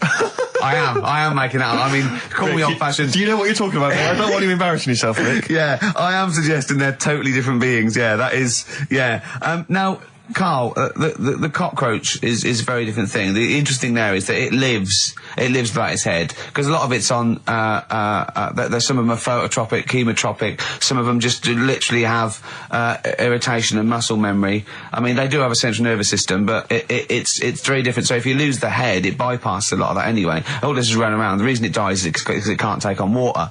But it's very different to a man, right, having consciousness and then losing that, and the body's still going, I think I remember what I was going to do here. Yeah, so I'm going to carefully walk line. 32 steps along this white line. Imagine just looking down going, missed a bit. Yeah. Maybe the head was in the corner going, left, left, left. Oh, he's now... Well, let's just put it out. I mean, if anyone listening has maybe had a relative beheaded, maybe in a horrendous car accident, but they got up, maybe they went for a walk, they had a little chat before they passed on. Carl. Get in touch. Carl, you are my favourite being. You are my favourite species. Now, you, Carl, may not be particularly different genetically from a cockroach. You are, why can cockroaches do that? Why whoever made them went... Let's play a record. Do you know what, when I told him this fact, I send him little facts on text messages just to inflame his, interest. I just sent him a cockroach can live 9 days without its head. He texted back, what's the point of that? Yeah. What's the point of They're that? not doing experiments, these cockroaches. He's a boring last week to have. And he went, and on top of all that, you're thirsty. So it's the worst week of your life, isn't it? That week without your head. Play a record. Carl. Competition time next. Look at his little face. Look at his little You've not heard face. Carl's competition. He could live without an head. Made famous, of course, by Jimi Hendrix. Yeah. That's All Along the Watchtower, as originally done by Mr. Bob Dylan. On XFM 104.9. So, Carl, just take us through the moment where you gave this gift. Firstly, So you went into Boots, right? You thought, all right, 100 condoms. Brilliant. Okay. Did you wrap it I up? don't know if it was 100, probably 80. Right, okay. Yeah. Right. You don't want to go mad, do you? Wrap them up. I'm just resting easy knowing that he's not trying to breed. Right? No. Yeah. So I got her them. I got her Grease on DVD because she's Okay. always watching that. Yeah. Right. Yeah. So just think of when her mum said, what did Carl get you? Some condoms and grease. I was going to say, I'm glad he said on DVD.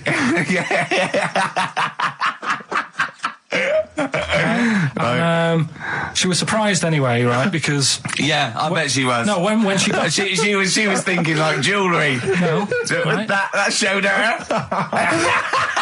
That surprised you, hasn't it? All right. So hang on, wait a minute. You thought it was a holiday, didn't you? Yeah, look at your face. You don't know me at all. So hang on. So did you give these on Christmas Day? Right, what happened is she got in from work that Saturday, right? And I said, look under the tree. Knackered. Oh, right? at least it's Christmas. Yeah. At least I'm going to get a little bit. Yeah, I said, look, you got some stuff under the tree, right? So did you give her a sugar lump? Right, she was really chuffed with that. But she said she was a bit puzzled because I didn't know we had any wrapping paper, right? So I ended up using wallpaper.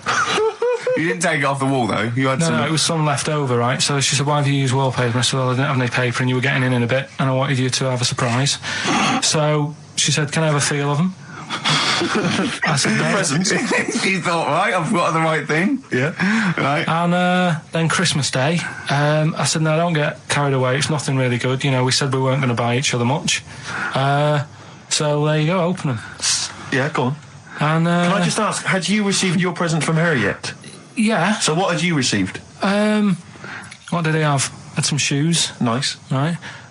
Getaway game for PlayStation. Nice. I'm just totting up Just the talk value the of value this. of those, Go on, yeah. And just also think about how much fun and pleasure you get from them. Yeah. Although, of course, condoms, I can see the Well, see the appeal. Well, okay. Yeah. So yeah, I think but I can. also add to that bit 150 quid for a meal. If you're going to start Minus. totting up, 150 quid for a meal. I bought some shoes, 72 quid. Yeah, that was after the event, though. Doesn't matter. All right, so you've received these, dare I say it, thoughtful and nice gifts. You handed over the box of condoms. They were wrapped up. She Well, unwrapped them. yeah. Go on, take us through it. Walk us through it. Well, it's not something you play with on Christmas morning. Oh God. Oh. But, Right. But when she opened What them, did she her say? What did face she say? Well, I wrapped them twice as well, so she thought it was something really good. Extra Like, oh. protection. Right. And So she thought it was something really good. and then So the then, disappointment would be doubled. Yeah, go on, yeah. then she just opened it and went, "Oh yeah, so what's on the telly?" And that Go was on, that. That was ungrateful. that. What an ungrateful woman that is. Well, she got stuff. Fancy not wanting I told her. a box of economy condoms from Boots. I said to her about the thing about, it's all about the surprise and that, innit? Yeah. You explained that to her? Yeah. What, after she'd unwrapped it? Yeah. And she was all right about it. Yeah. She understood. Rick, I suggested to him that he buy his girlfriend a gift. I'm worried I've done more damage to the relationship by suggesting that than if he had just forgotten. Next time you've got to go shopping for her yourself, Steve. I think I might do. You've better go shopping for her yourself. I'm glad it's all over though. It's mental. Yeah. It annoys me. The whole thing annoys me, and she knows that as well. Yeah. She should know. What? She still insists on having Christmas once a year. Well, Wow. I'm no, but well, anyway, what did you get? I can't think what you bring to the relationship, Carl. I don't know what it is she's getting from you in this relationship. It's like she's doing all the work. 80 times. Oh God, God! I love it. You're brilliant. I know what she's getting. He's the. What? No, he's not thoughtful. No, but he's thoughtful. He's the best he can do with the brain he's got. Do you know what I mean? Right. He's doing his best. He's absolutely doing his best. There's no. He's working at the limits of his powers. Do you know what I mean? Though he's done as well as he can with what he was given. Sure. Yeah, and that's admirable. Yeah. It's like, I think he's done better than you'd expect. I bet his teachers didn't even think he'd get this far. Do you know what I mean? What, find a girl? No, well, yeah, a job, a girl. Yeah. Do you know what I mean? Clothing himself. He's done really well. What do you think, Carl? You think you've done well? I think I've done all right compared to some of my mates. What are they doing now? Probably not that much. Do you know what I mean? Mrs. Matthews said I wouldn't be an high flyer. I think I'm doing all right. Yeah. Do you know what I mean? I have a holiday every year. Got somewhere to live and that. Yeah. Got a new flat, haven't you? Yeah, so where are they then, the condoms? Did she show them to her family and friends? No, Take them into work? Look what Carl I'm got me? surprised she told Ricky, actually. I was a bit disappointed in that. Yeah. Because I didn't go shouting around. Well, she was so what I got. excited, Carl, clearly. She was just so pleased and proud. Yeah. All right. Play a record. We'll come back to it. No, that's it now. All right, XFM 104.9, Ricky Gervais, Steve Merchant, Karl Pilkington, not here. It's the best of. You've been voting in all week, sending your emails. So here's the clips that you wanted. Something I watched the other night, that was just good. Again, you know, I learn stuff from the telly. I don't watch the news. Yeah, well, you don't learn stuff from the telly. I'll tell you what, though. You told us there's a fat baby in the world. Forget about them. There's a spider eats chickens and there was a fat kid. Forget them in Iceland, right? Yeah. We'll give them Rockbusters later to do, right? Iceland! But what's the name? I'll tell you what is interesting, Steve. I didn't know that much about it. Autism. Okay. Oh, good. With some more entertaining stuff on XFM 104.9. No. Just to cheer up people. Go on, then. What? Come on. No, right. Have you heard about it, Steve? What autism? It scares me to death when he comes up, when he touches on a serious subject. We've been talking about wheeling a dead pope round, the Chinese don't age well, and ginger people are hated. And now we're going to touch on a really, my heart's in my throat. Go on, Karl, then. Tell me your insights to autism. Right, well, there was this, again, Channel 4 coming up with some good stuff at the moment, right? It might have been Channel 5. But what's the name? It was it's the attention span I like. Oh. These people who they've got like this autism thing going on. Yeah. And they sort of take in a lot of information. They get sort of they get so into it that they know everything about that subject and what have you, right? And there was this lad who he knew everything, right, about EastEnders. Right. He sort of the cameraman was saying to him. So, you know, why EastEnders and that? And he said, I don't know, I just like it. And he said, I remember when I first watched it, it was a Thursday, it was 5 to 8, Pauline Fowler walked in, she had a pink jumper on, she said, all right, love. And he remembers everything from that moment on. Yeah. Right, and everything, which is great, but then the way the programme was making out, it was almost like they were saying it's a disability. Right. When in a way, it's more like a superpower. Sure, like Rain Man. But if you can take Rain Man. No, he has special autistic powers. Oh God! We must send for Rain Man. I don't know what to do. I don't know what to do. So he would be a great contestant on Mastermind. Sort of autistic mastermind. He'd be what I'm dynamite. saying is, don't be watching EastEnders though. Sort of, why didn't they give him an encyclopedia and say, get into that? Sure. That'll be useful. Yeah. Keep him away from EastEnders. Wasting his time there. But I don't think it is a disability. No. Yeah, there are other things, and they're not. It's also autism is a matter of degrees. From what I know, and I'm sorry to have to do this, but I feel that I have to at least be the voice of reason, as ill-educated as I am on the subject. But I think there's degrees of autism. I think some are higher performance than others. There's other issues with it. It's not they're just got good memories. They don't go around doing tricks for people because they can remember stuff. There are other issues with it. Do you know what I mean? Right, well, I mean, they seemed a bit... But you watched the programme. What did you learn? That he knows when Pauline Fowler came in. Yeah, I mean, there was other bits where they couldn't control their emotions and stuff. Oh, that other little bit, yeah. But the main bit of it was he can soak up information and stuff, and I'm just saying it didn't seem really bad. Do you know what I mean? There's disabilities where people say that's a bad disability. It's like how people say about... This is brilliant. This is just like this is amazing to be in a room with this man. It's incredible. You just wind him up and listen to what comes out. And I'm going to sit back now. I'm not going to defend you or explain anything. Just go on and tell me about the other disabilities that are worse. What I mean is how people can sometimes easily get mixed up. How people are scared of like a cyclop. When at the end of the day, he's got a disability. A bloke Who's scared of a cyclop? No, it's apart from Jason and his Argonauts. Where's this cyclop that you're scared of? No, I'm just saying in history and in books and that. No, not in history. History happened. Yeah. What are you thinking of? You're mixing history with Greek mythology and Roman mythology and every other type of mythology. What do you mean there wasn't really a giant cyclop that went round picking up ships and throwing them around? That's not history, Karl. Do you think Batman's history? No, but it was ages ago, wasn't it, when we were sort of No, I'm not saying it didn't happen ages ago. I'm saying it didn't happen. Well, it might have done. What's so ridiculous about a fellow with one eye? In the middle of his head, and he's big and scary and lives in a cave. Why is he scary? Because if he had 8 eyes, I'd be scared of him. At the end of the day, he's got a disability. We'll talk about it in a bit. That's the sort of thing I think we need now, right? We've covered a lot of stuff. What, education? Teaching, yeah. Well, okay, what do you want to know? Don't know. Have you got something? Can you educate us on anything? I've been reading bits. So could we bring back just for one night only, educating Ricky? Oh, I'm excited. Yeah. Do you think it warrants that? I don't know enough about it. You know what I mean? About what? It sounds perfect. Play the jingle. Educating Ricky. He's getting smarter. A couple of things happened in the week that I read about. Okay. Keeping up on what's going on in that. Sure. Yeah. One was about that Galileo fella. Okay. Was it about 1636? Was it? I think it might have been not earlier. bad. Go on. Did some stuff with light and that. He did lots of physical experiments, yeah. Is that it then, Carl, is it?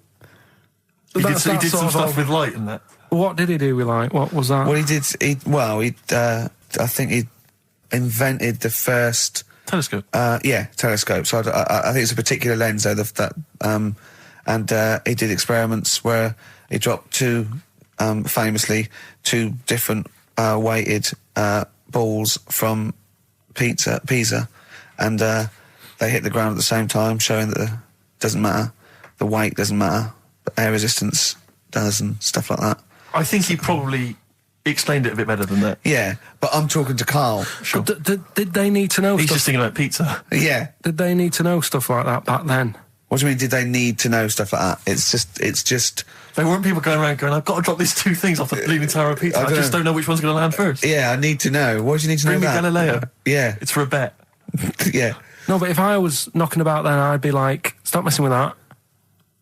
We need a telly. Or, do you know what I mean? I bet he thinks the Flintstones is real. I know. That'd be brilliant. That's what I'd do if I was a caveman. I'd make a telly out of rock. Yeah. And a pelican And a as car a that I cement just mixer. ran along the road with. Yeah, exactly. Yeah, we need a car. Yeah. Well, we haven't really got the internal combustion engine. Can you stick your feet through the bottom? Yeah, just get me a car, for Christ's sake. Anyway, so I learned that. And Yeah. then... What? You learned his name. Yeah. Other people I learned the Brilliant. name of this week. Oh, if a chimp could watch telly. Go on, Carl, go on. Right. Badly drawn boy, born again. Right, just get this educating Ricky out of the way. So, Turkey, yeah. So what is this again? It's educating Ricky is the tip included. Right. Apparently a fellow was on holiday in Turkey. It's just having a normal holiday. Weather's good. You know, he's having a good time. And Waiters are all normal height. Yeah. He's having his meal. He hears a load of screaming going on in the kitchen. Hold on. Has his girlfriend wandered in there? And they do, With a step ladder. Yeah.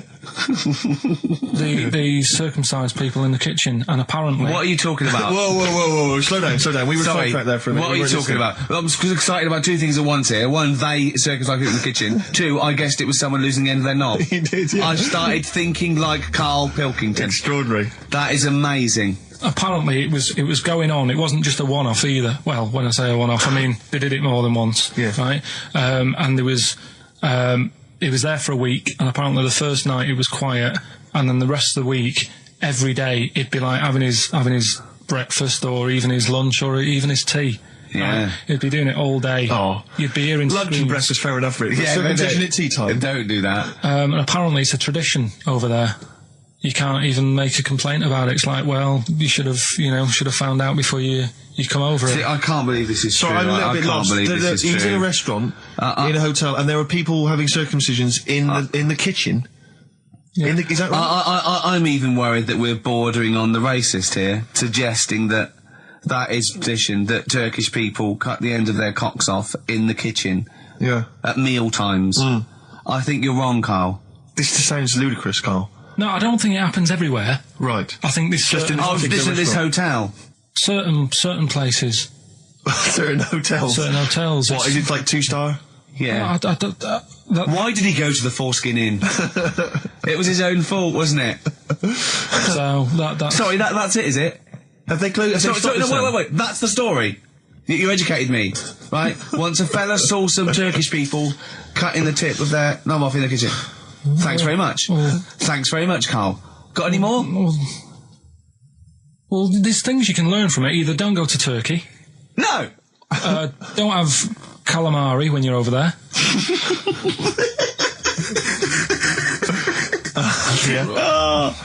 Carl, you've done it again. Well, Lucky man. by The Verve on XFM 104.9. I'm Ricky Gervais with me, Steve Merchant and Karl Pilkington. Karl, what's the problem with gay Yankees?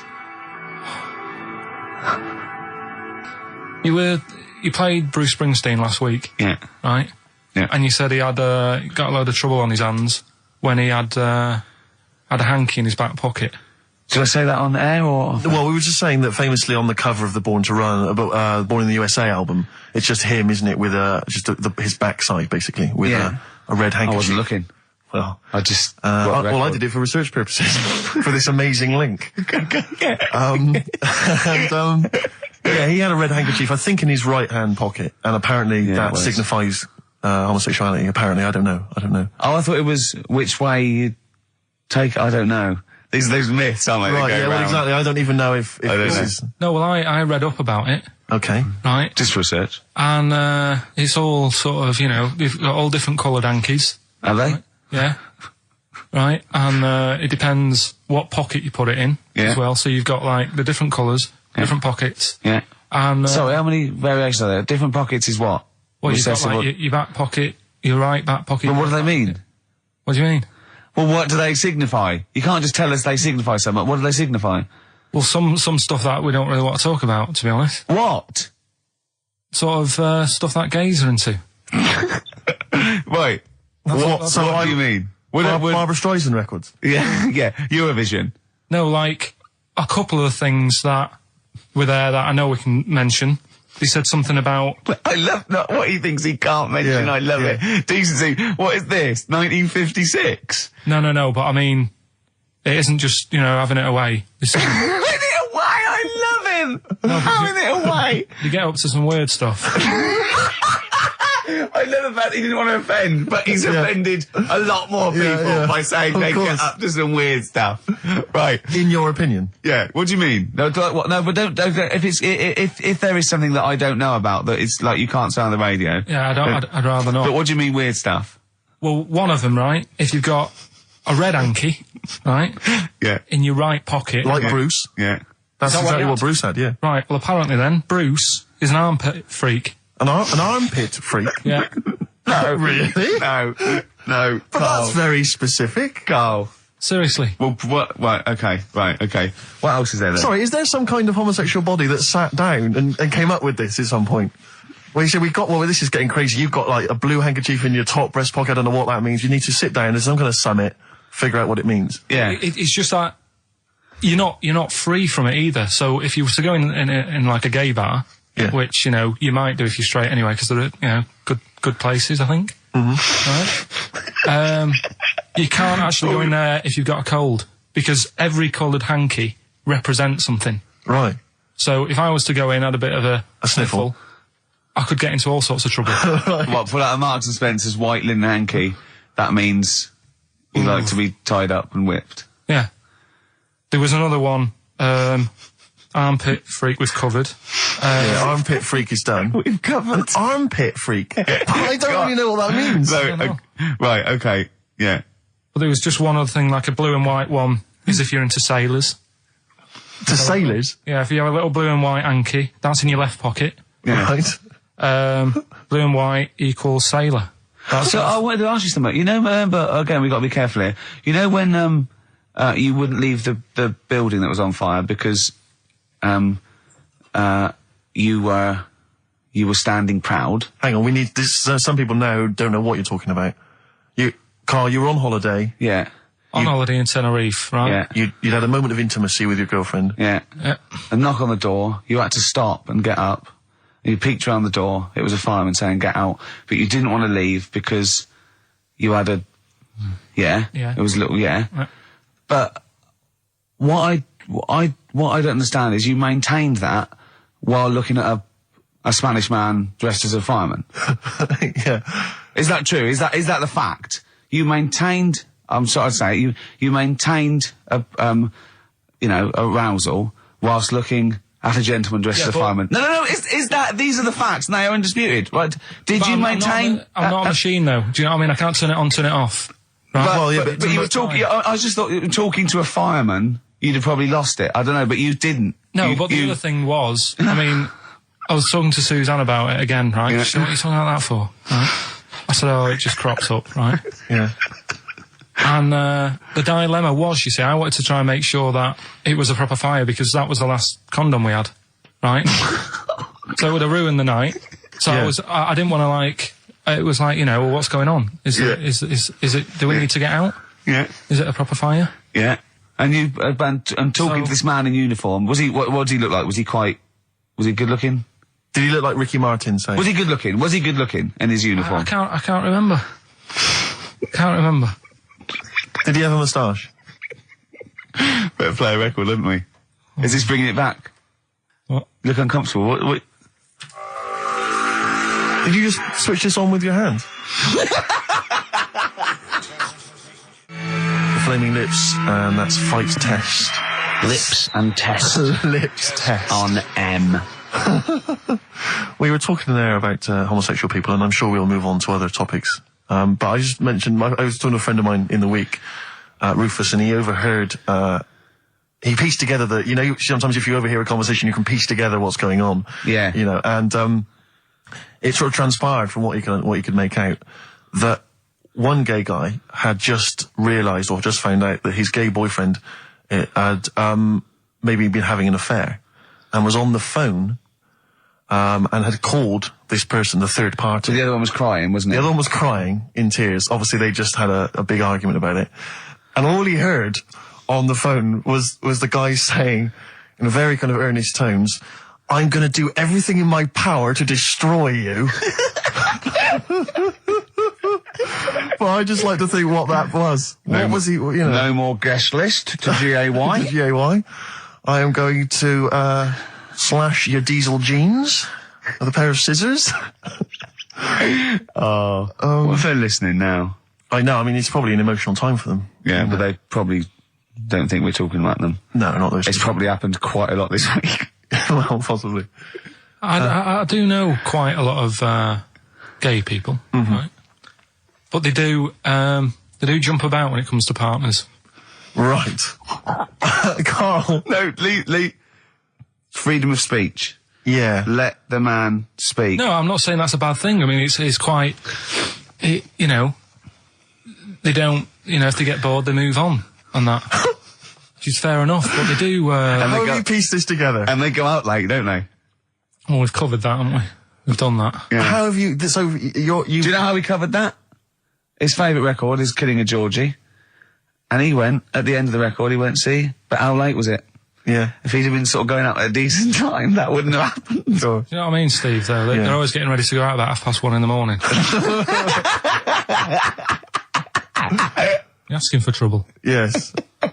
Incidentally, I should just point out that, Oh, dear. that we've had an email, I've lost it here now, but anyway, it was one of our listeners saying that we've slightly embarrassed ourselves because, of course, Bruce Springsteen on the cover of Born in the USA doesn't actually have a handkerchief in his back pocket. It's actually a red baseball cap. So, well, I don't know if that also counts. I don't know if it's any coloured object. What does that mean, though? Yeah, into heads. Into little round heads. Oh. If Bruce Springsteen, and he's obviously not gay, but if he said, all right, Carl, just, little cuddle, would you turn down Bruce Springsteen? Yeah. Well, no, but why? Just like, all right, mate, you hug your mates, don't you? If Bruce said, all right, Carl, I like your show, love your head, little cuddle, a mate's cuddle. No, I just, I say what you're doing. He'd just say, look, We're a couple of old friends. look, Bruce Springsteen, I've wrote those great songs, I like what you're doing, let's cuddle, let's have a little, all right, The mate. annoying thing is, right, Steve, right, do you know how he likes to squeeze me head? How Yeah. Ricky likes to squeeze me head? Yeah. He had an old mate over this week. He's got a similar shaped head, apparently, as mine. Yeah. Right? He's hardly gave me a call or anything, because he was busy with this other fella's head. Oh, you feel quite bad about that. This is a better head to squeeze, I'll tell you why, because he shaves his every day, right? He's got the same sort of hair problem with him, shaves every day, right? Problem. No, I know, and it's because he's had it shaved all the time, like, Carl's is sort of comes through a bit long at the side sometimes, it looks a bit unkempt towards the end of the week. I've seen there's a couple of little pimples under there. But I really have to do it, just like, get there, slap my hands on it, squeeze it. With this one, I can sort of get my finger, do you know what I mean? I get my, really, You You like a gay, the way you jump about from head to head. That's my record. You like a gay. Now, this is not really your jurisdiction. This is not really your area, but I imagine you'd have some powerful friends who might have a say in it. Go on. Yeah. What would you do about single-sex marriages? Same-sex marriages? See, this has got Cameron. I thought Cameron had blown it on Big Brother because they said, you know, what do you think about gay fellas getting married? And he went, no, in the Bible it says, you know, a man and a woman. And I thought, he's put off a lot of... Yeah. I don't really think many Christians tune into Big Brother, but we know the gays love it. Yeah. They love Big Brother, don't they, the gays? Yeah, so interesting. But what would your take be on that, same-sex marriages? And then what, having a kid? Well, just let's start off with, you know... That's all right, isn't it? Do you know what I mean? Just let them get on with it. If it's not affecting anyone else. Sure, yeah. Sure. Right? But it starts getting tricky. Right. When you get a kid. Okay. Go on, why? Well, it's just tricky, innit? Do you know what I mean? Well, yeah, you could be right. I'm not giving any... I mean, you know, we're not... There's no right or wrong answer. It's all right if you were if you lived in the jungle, right, with no one else, right, and you just had these two fellas, right, looking after you, but because you got no one else looking in on that, saying, "Oh, you're a bit weird, aren't you?" Do you know what I mean? But as soon as you come why have they got married? Do you think the gay people turned to a bloke because they couldn't get a woman? If there's two fellas go away and they're in the jungle, they go, we're definitely not going to find a woman here. We might as well bum. That's not how homosexuality starts. People don't... It makes you wonder. No, it does make you wonder. Gays don't go, well, I'll tell you what, I haven't seen a woman I fancy yet. I'll try a bit of knob. No. But what I'm saying is, right, if you're brought up in like a little jungle, right? Yeah. How are you brought up? Someone just puts you there. I don't know what this is about. Steve, I can't be bothered running the country. I'm fascinated. I can't be bothered running the country. Like, I'm too much trouble for you. KP takes care of me. All right, fair enough. What I'm saying is, right, if you're brought up in a jungle... Right. Right. What do you mean brought up? Just let him finish. What does he mean brought up, though? Like Tarzan. You've got to tell me what you mean by brought up. Wolves, chimps. What? Right, well, there's a good example of what I'm saying to you. Right. Right, what I'm saying is, there's a fella, right, he's brought up in the jungle. Shut up, just let him finish. Let him finish. There's no women about, he doesn't know about women, he doesn't understand what women are. Right. Right? But another fella walks in the scene. Yeah. And he gets pally with him. What does he talk about? Then they've both got needs. This scenario is ridiculous. How has he lived? Or does he know what's his reference points? I can't be bothered with this. Honestly, Saturday should be, day off and that, not worrying me about problems. Oh, God! KP takes care of me. Oh, dear. Panic, the Smiths on XFM 104.9. Well, we've done the first half hour, which is mainly genital related. Then we've kicked in with some racism. You have to guess what artist. It seems appropriate at this juncture just to mention something that's in the paper today. Dominic Mohan, I know you're a big fan, and as am I.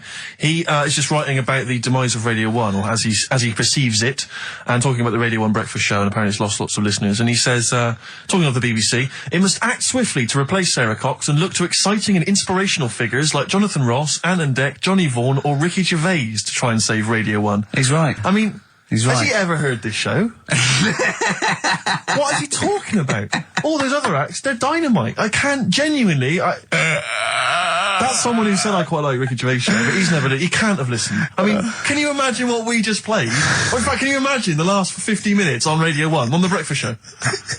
Well, we could pre-record it though, so I wouldn't have to get up early. Sure. That's not your point, is it? That's not really No, your point is the quality of what we're doing, not how early it is. Sure. Get it. What would you provide though, Ricky, do you think, if you went to Radio 1? What sort of... Because I mean, obviously... Wank, oops. I can do all that. Because obviously our time at XFM is going to basically... I'd be the furry shreddy. Right. Yeah, so I'd get that. Would you have some wacky catchphrases? I think I would. You'd bring back Holy Fook, presumably. Holy fuck, yeah.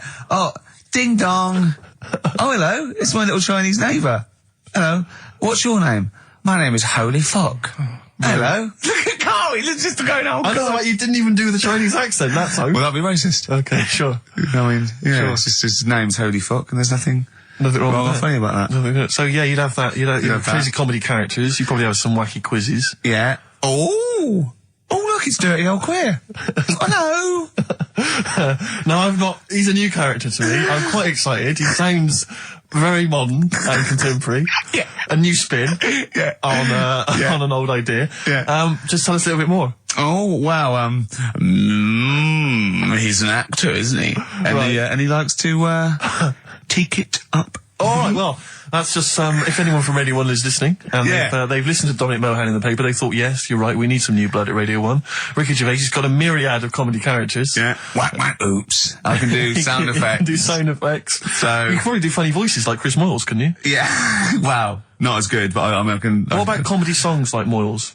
Again, not as good, but I mean... Do you remember when Moyles rather hilariously changed the words of This Is My Moment by Martin McCutcheon to This Is My Motor? We listened to it, though, didn't we? Unbelievable. I remember when he was doing a competition, this was pathetic, wasn't it?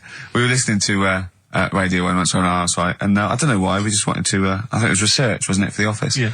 And he was doing this, he had to phone in with... We were listening to idiots. And No, I'm not saying that.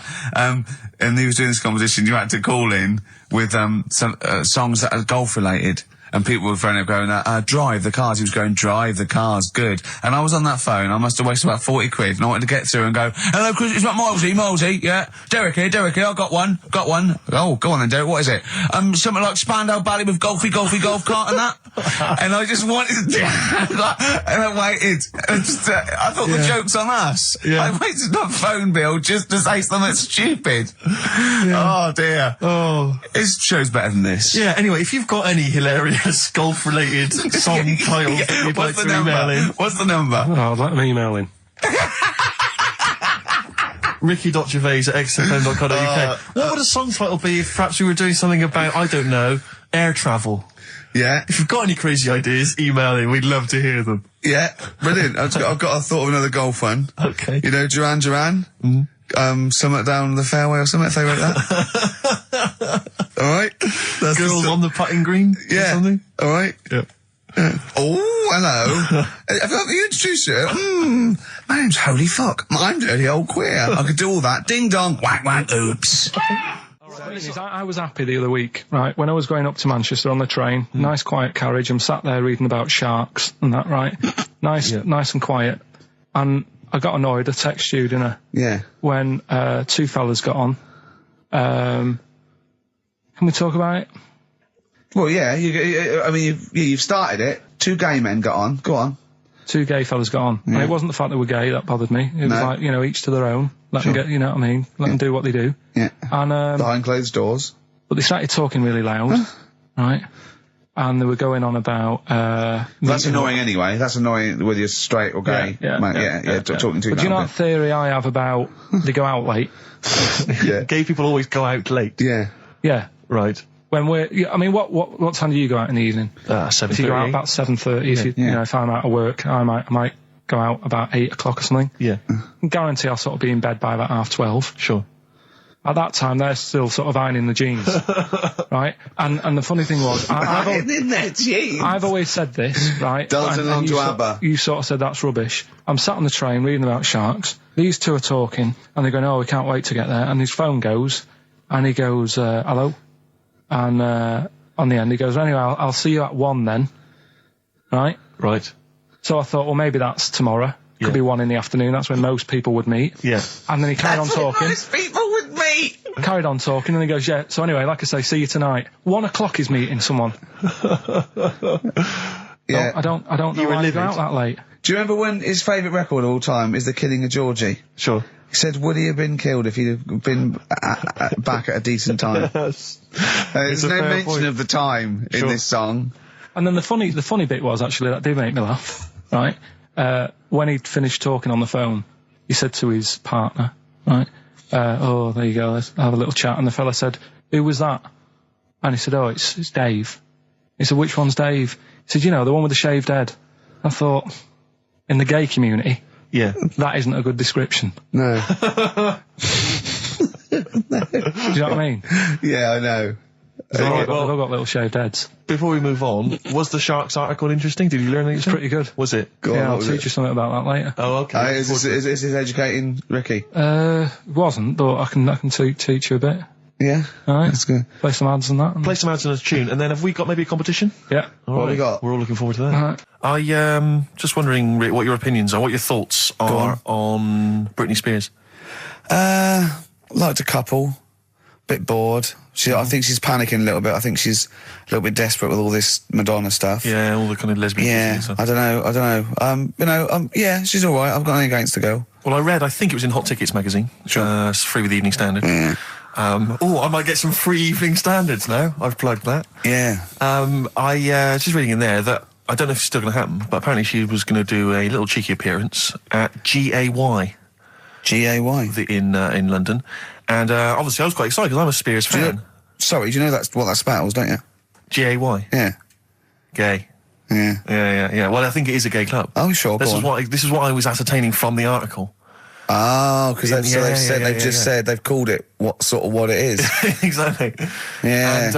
And it was apparently she was going to be previewing some of her new album live on stage at GA1. And that's an intimate venue. Normally you'd have to see someone like Spears, probably at Wembley Arena, someone like that. I'm thinking I'm a Spears fan. You know, get up a couple of the gang together. Yeah. You know, some of the lads. Exactly. Yeah. Cruise down there. Yeah. But then I read on in the article that apparently the doorman at GAY were only going to let in regulars, and the way they were going to ascertain if you were a regular was by asking a series of questions at the door.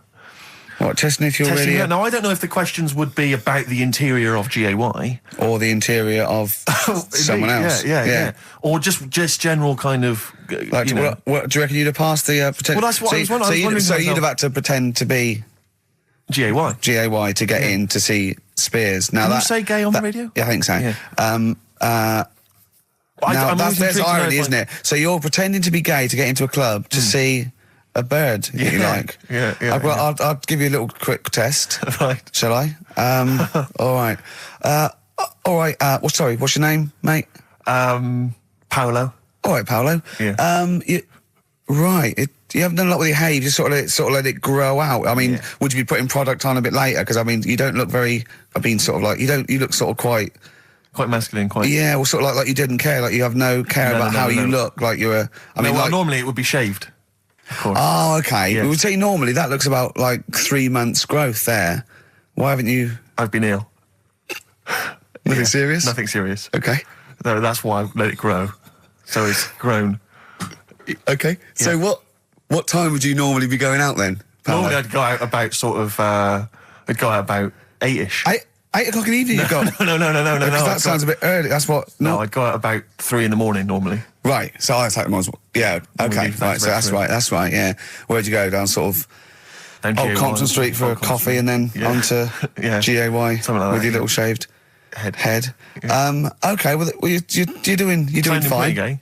Sounding pretty good. Can I just ask you one final question? 20 bender points? 20 bender points. So I'm just going to let you in. Okay, I'm just going to tell the guys to let you in. But I've got one more question. Yeah. Do you prefer knobs or tits, Paolo? Knobs. Knobs. You love knobs, do you? Absolutely. Can't get enough knobs. So you hate tits, I assume? Loathe them. You hate tits, do you? Yes. Okay. What? Even Liza Minnelli's? I don't know what to say. I love hers. But not in a straight way. In a straight way. In a gay so way. okay. So you love knobs more than tits, right? Okay. I love knobs. In you go. Thanks very much. Brittany's on, do you? Oh, she is so sexy.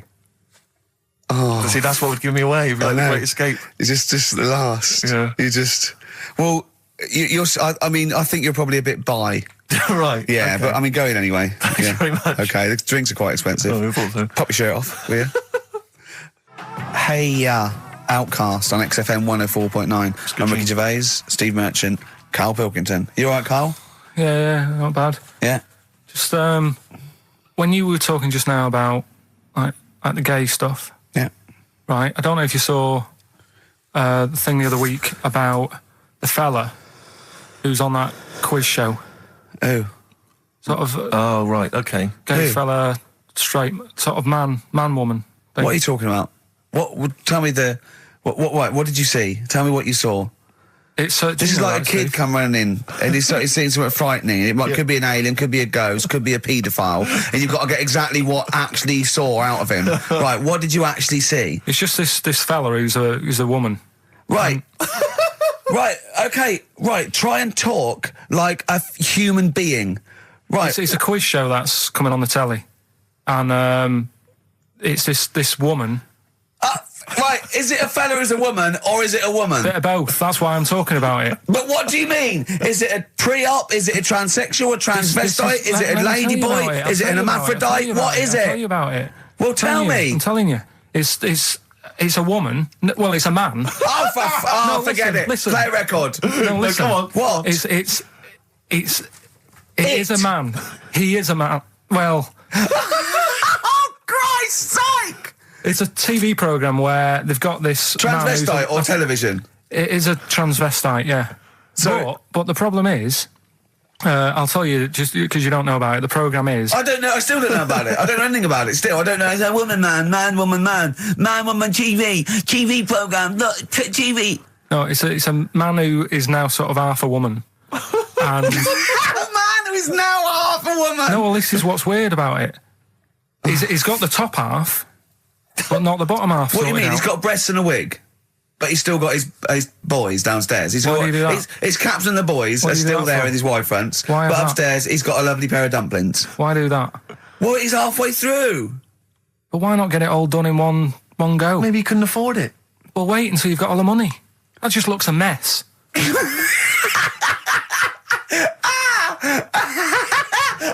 And who's he pleasing there?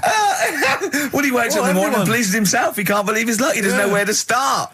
No, but what I don't understand, I mean, I don't want to see him... Well, can I finish that sentence? What you don't understand is just about everything. Yeah. Right, what... I find it weird, right? I sort of get... I understand the gay thing, right? But... Do you? What do you mean? Well, I know... Well, tell me the gay thing. Explain the gay thing. I just know if you're a fella, you like men. I don't know much more than that. What do you mean you don't know? But what I mean is... With a transvestite, what's going on there? What do they want? A transvestite is a cross-dresser. See, I don't get that either. Because... You mean a transsexual? That's a man who likes to dress in women's clothing. It's not necessarily... They're not necessarily gay. They're not gay. They're often not gay. They just happen to like wearing women's clothes, aren't you? But then why not wear women's clothes that could be seen as a bloke's... Like Suzanne wears jeans. No, but but that's buy the women's thing. jeans. But that's their problem, is it? They like being seen as a woman. They like being seen as a woman. It's not just that it's more comfortable, or they'd wear a kilt. They like being seen as a woman. They feel more comfortable. All right, and what's the deal with this fella who's got... We don't know who this fella is. No, we don't know this man who's half a woman. He's called Miriam. Oh, that's hot. yeah. Brilliant. I love this scientific basis. No, So all he's done, he's had the tits done, he's probably had the hormones, probably lived as a woman for a while. The last step, because you can probably reverse the breasts anyway, because they're probably implants and hormonal things, and whereas you chop your knob and boys off, that's... you come back the next day and go, I didn't mean that. I wanted my ears pierced. It's a bit more of a bigger operation to put them back. So... Doctors are probably making sure that he's just Surely if you've had the top half done, you're not going to go back on what you've said. But no, what's the top half being done? I could get you breast implants, give you a bit of hormonal treatment. No, that would be a great idea for next week. and you could reverse it. What you can't do is grow a knob back. Well, you can. Last week you were talking about growing one on your arm. Yeah. We've done that. We can, so that is possible. Listen, Oh, he's perked up. Yeah. Oh, he's back in the area. Well, you got something to say? I was kept quiet in the first hour. I'll let you get on with it. What you got to say? Is it just have a guess? Is it about monkeys, Chinese people, or little gay fellas? It's about little gay fellas. Is it? Of course it is. Go on. Yeah, but not because I like Sorry, I'm taking just the mick making in a that. tally. Let me just note that down. Yeah. No, but it fascinates me, doesn't it? All stuff like that. That's a bit sort of different. Yeah. Yeah. And that. You were showing me. Like monkeys and Chinese people. Well, and that thing you were showing me before, the half woman. No, you weren't impressed with that. Well, no. That woman that's got two pieces of genetic makeup in her, where it was two separate sperms and two separate eggs fused, and she came out as sort of a normal person, but she had this residue of genetic material, and so she's had two children that aren't genetically the same as her. Yeah. Right? And they showed it in the paper by doing her half white and half black to show the two different, you know what I mean? Just for Yes. he went, does she look like that? I said, of course not. He went, not interested then. Of course. Yeah. He said, how could I tell? Not interested in that at all. Yeah. If I'd have said she'd given birth to a monkey, fascinated Yeah. straight away. Well, anyway, Go on. But that's what I'm saying. I'm just interested in weird stuff, right? Yeah. So am I. That's why you're on the show. Talking about little gay fellas and that. Yeah. Little gay fellas. Northern Line, the underground tube thing. Not the boy band. Right. Yeah. Apparently, on a Saturday night late, I don't know what that is. What time late is in the sort of gay community, as we've discussed before. Yeah. But apparently, the last carriage on the Northern Line, they all get in there. What do you mean they all get in there? They sort of take over the last carriage of the Northern Line on a Saturday night. Right. And it's like the gay carriage. Right. And what exactly do? They just travel about on the Northern Line? No, just have a chat and that, and like just stick on the communards. How do you know? Someone tell me.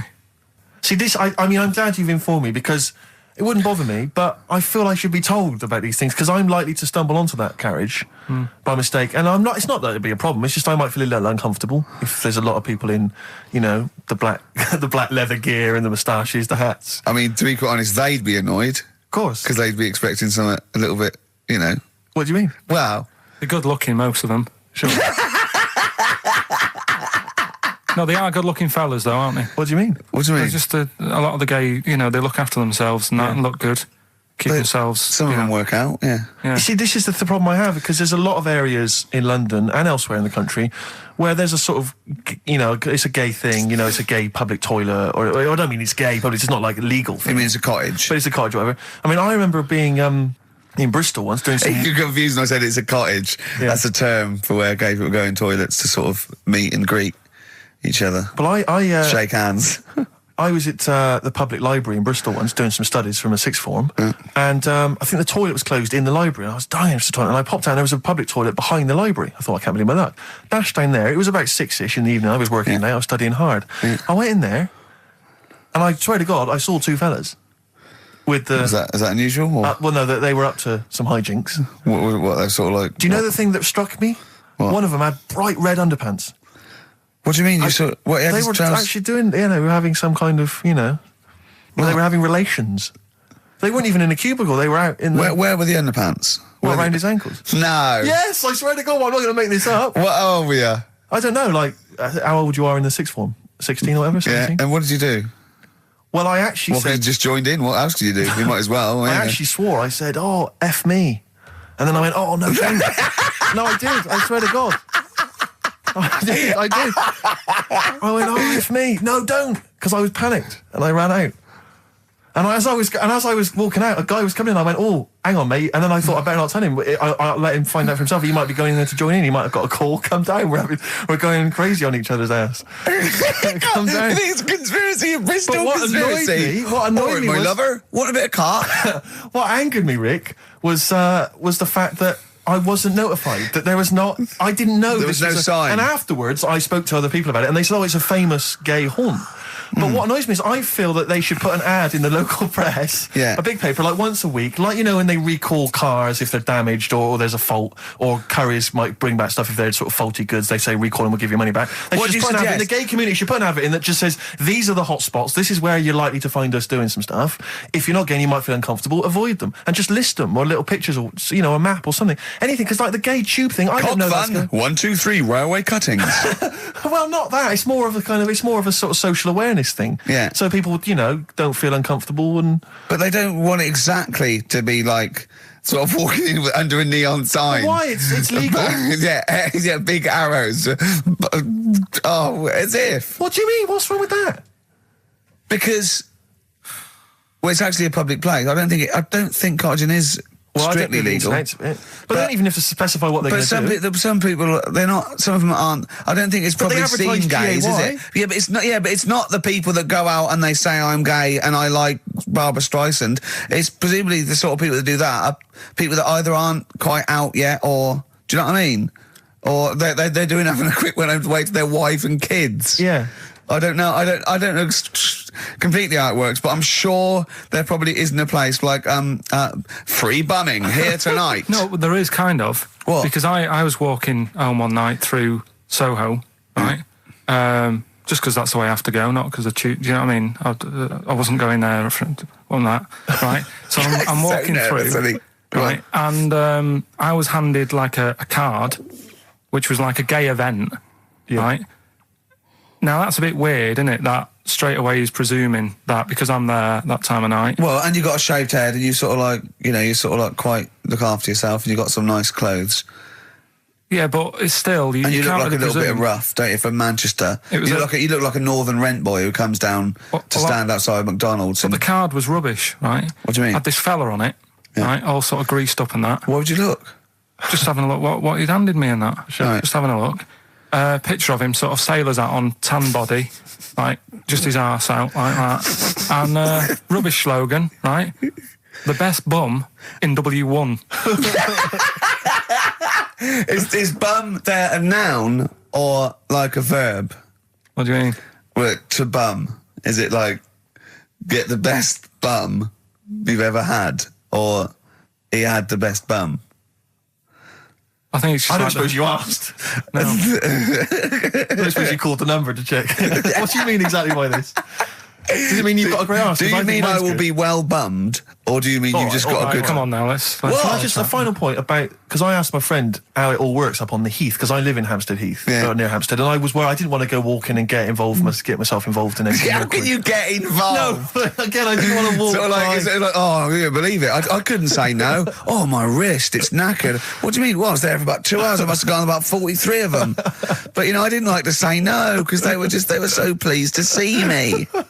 Oh, well, it's God. not so much the fear of that. It's not good skiing practice. I was doing 2 at a time for a little while. It's not the fear of that so much as the fact that, again, you don't want to gate crash someone else's party. Do you know what I mean? No. You don't. If there was a straight couple having sex, you'd want, oh, I'm sorry, and you'd want to avoid that area. Of course. But I was finding, so someone told me how it works, and apparently you just go and like sit on a bench or something, and then a guy just sits on the bench and they just look at each other. There's not really anything said. It's just a kind of nice evening or whatever. I guess it's like 2 a.m. or whatever, and then they go off in the bushes and ding dong. But it's like I don't know how that culture's developed. I love this programme now. Why can't that be the case with women? That would be amazing. You just go out to the park and like 1 a.m. you just sit on a bench. You just be like a scene from Gigi. Exactly. Just walking along with the perambulator. Yeah, exactly. But that would be a joy if there was none of this formality. You've got to talk to them, buy them dinner. Oh, you're joking. Romance. Oh, no. Just this kind of informal thing. It'd be great. So what would you do then? You go up to a woman and go, come on. Yeah. Let's stop mucking around. We know why we're both sat on this bench. There's a nice bush over there. Yeah. Let's have a bit. Yeah, and then she'd go, yeah, great, thanks. I'm killing some time before I, pop into town. Yeah. That'd be perfect, thanks. You make my weekend. So you're jealous of gays as well as me? In a sense. In a way. What do you think, Carl? Let's put a track on. Why? Are you getting scared now? You brought it up. Is it getting too close to the bone, so to speak? Jet, are you going to be my girl on XFM 104.9? I'm Ricky Gervais, with me Stephen Merchant. Over there, little roundy bald head of Karl Pilkington. Good news and bad news. Good news is, boys are back in town. We're here for 2 hours. Hello. Bad news is, we have no monkey news, gay fella news, or little Chinese fella news. Really? We're going to try and, leave that for a week, and then maybe come back to it. Yeah. It was Why do I get the feeling that within 20 minutes we'll be talking about little gay Chinese monkeys? Thoughts on B-days? Have you ever used one? Well, no, you told me all this, but you still haven't got to the bottom of how you use them. No, I don't know. I don't know how to use it. Do they come? You need to ask their own brand. Does it come with like instructions, like a flat pack? I think you're supposed to know. I think you're supposed to. If you've bought a B-day, the assumption is you know how to use it. Imagine someone installing it and going, there you go, it's a B-day. Go, could you show me how to use it? Well, you like this? Well, no, go to the toilet first. Do the whole thing. Otherwise, I won't know in context. I'll just sit here in the corner. That's fine. Okay. Do you read a magazine when you're normally going? Well, I might do, but I don't really want to do it with you here. But how will I know? Exactly. I need to know how you transport yourself from the lavatory to the B-day. Do you remember when we were trying to offer Carl money to have a shower with Johnny? Yeah. Just some of the highlights of the year. That's a weird weird thing to do. Yeah. We nearly had him there, and then he didn't want us to watch. Yeah. We said, well, how do we know that you've done it or not? Yeah. He went, you are definitely bent. That's his conclusion. What we got lined up? Well, hang on, let's just say, if anyone's got any idea sort of how to use a bidet... maybe Any idea for anything to talk about on this show? Well, that doesn't involve crapping or farting. We've done that. We haven't done little Chinese fellas or the gays yet. That's still to come in the second hour. Ian.Camfield@xfm.co.uk if you've got any thoughts on bidets or just, lavatories generally. Richard Ashcroft on XFM, Check the Meaning. I think it was out this year and we enjoyed it, so we I played certainly had a thought then that, someone like Richard Ashcroft, who's really cool. I mean, I think one of our greatest rock and rollers, really. He writes great tunes, does great albums. The Verve, already in history. I just suddenly thought of him listening to this and thinking, I wish they wouldn't play my songs because I don't want to be associated with that drivel. Yeah. Most people get a buzz out of it, get it on the radio. Do you think people say, don't let Gervais... Guilty by association. Do you know what I mean? I love that song. I love Check the Meaning. I thought it was a lovely song. And he's thinking, they're going to sandwich it to bring talk about little gay Chinese fellas and bidets. Yeah. Yeah. And it's going to make me look What worries me, Rick, is that there were, if we had to draw up some kind of list of artists who would allow us to play their songs, it's going to be such a short list. Gary Glitter, it's just going to be a few people who, are slightly more shameful than us. I just thought of something. There are 1 billion people in China, and I assume it's the same percentage of homosexuality occurs, as it were. That's 1 billion, 1 in 10. That means there's 100 million little gay Chinese fellas running around. Richard Ashcroft, if you're listening, I apologise for that last... Think about it. John Lennon, you okay? War's over. I heard a DJ in the week, I won't say who it was, but sort of like a cheesy sort of housewife choice DJ, and he played that, and he went, weird one that, isn't it? What do you think of that the first time you heard it? Strange one. John Lennon, Yoko Ono, war is over. Here's the moment at least out there. I love that. Oh. What does he mean? That's exactly what I want from a DJ. That kind of insight. We were talking before the break about how many little Chinese fellas there are. Yeah. Billions. An awful lot of them. Brilliant, good. More the merrier. Are you familiar, Rick, with the scary fact, I don't know, Camford, if you're aware of this, and it's chilling. I don't know where I've heard this from, but apparently... And this is kind of legend, I didn't just make this up, this is well known, that if all the Chinese people in China, right, no, come on, if they all jumped up and down at the same time, apparently, this is what they say, apparently it would cause a tidal wave that would wipe out America. That would destroy America. I love the idea of coordinating that. Brilliant. Well, I like the idea, firstly, they don't need weapons of mass destruction, they don't need nuclear weapons, because they got that threat They can't constantly. have on that, you can't count a tidal wave as a weapon of mass destruction. Or jumping. Tony Blair could send in sort of people, UN people going, look out for anyone jumping. Exactly. Because all they need is an immense sort of skipping rope. Oh yeah, once a little fella in Japan holding one end, a little fella in Russia holding the other. Exactly, yeah. And they go, on your marks, you'd have a lot of coordination over that one little... Maybe like someone like Mr. Motivator, kind of coordinating it all from the top of the wall, sort of looking down. The Chinese equivalent. Yeah. Because I think that's why they built the wall. I think that's why they built the Great jump Wall. off the wall. Exactly, they just climb on that wall. That's the way it's done. That's the threat. And that's why America started the space race, because you can see it from space. Exactly. So they go. They're up there monitoring constantly. This is Eagle to Houston. There's lots of little Chinese fellas about to jump. Yeah. This is Houston. Are they wearing them? We just need to confirm they're Chinese. Are they wearing those? Are they wearing those comical hats that look a bit like a lampshade? They are. They are. We just need to confirm they're Chinese. Because if I was the leader of China, what is the name of the? What is it? Is he the king of China? We're so ill-educated, aren't we? Is he the king of China? The Tsar of China? King, is it? What is it? Is Chairman Mao still there? Is he still chairman? Someone else probably. The new chairman or chairwoman. Don't be sexist. And actually, when I said there's 1 billion people in China, so there's 100 million little gay Chinese fellas. Yeah. Someone phoned up to say half of them are women. Yeah. Well, of course. Yeah. Straight on the phone with that. Well, I meant little lesbian fellas or little gay fellas. Yeah. I wasn't being sexist. But I'm just saying there's probably 100 million little gay Chinese people. Now, Chinese people. Oh, incidentally, it's the premiere of China. The premiere. Premiere. Oh, right, yeah. Oh, yeah. Sure. Yeah, I remember now. Yeah. Well, when you were away, Carl, we worked out if it's 1 in 10 people are sort of like gay in some way, with 1 billion Chinese people, there's 100,000 little gay, lesbian Chinese fellas of some sort. What do you think of that? What do you mean? Well, I think so it's some sort of form of gayosity, whatever it's called, is sort of like 1 in 10, right? 1 in 10 people are gay, apparently. Right. That does seem a bit high, though, doesn't it? I thought it was lower than that. What? You mean more than that? Yeah. I don't think so. I think that's of any sort of nature, anything. But what time did they do the survey on the streets as well? Because, they go out late, so if they're doing the survey sort of around lunchtime, forget it, they're not going to get any. Sure. Yeah. You know what I mean? They're all asleep. But if they're out at, say, 1 in the morning... Wow. It's going to be higher, isn't it? Yeah. Well, the thing is, Carl's favourite song, The Killing of Georgie.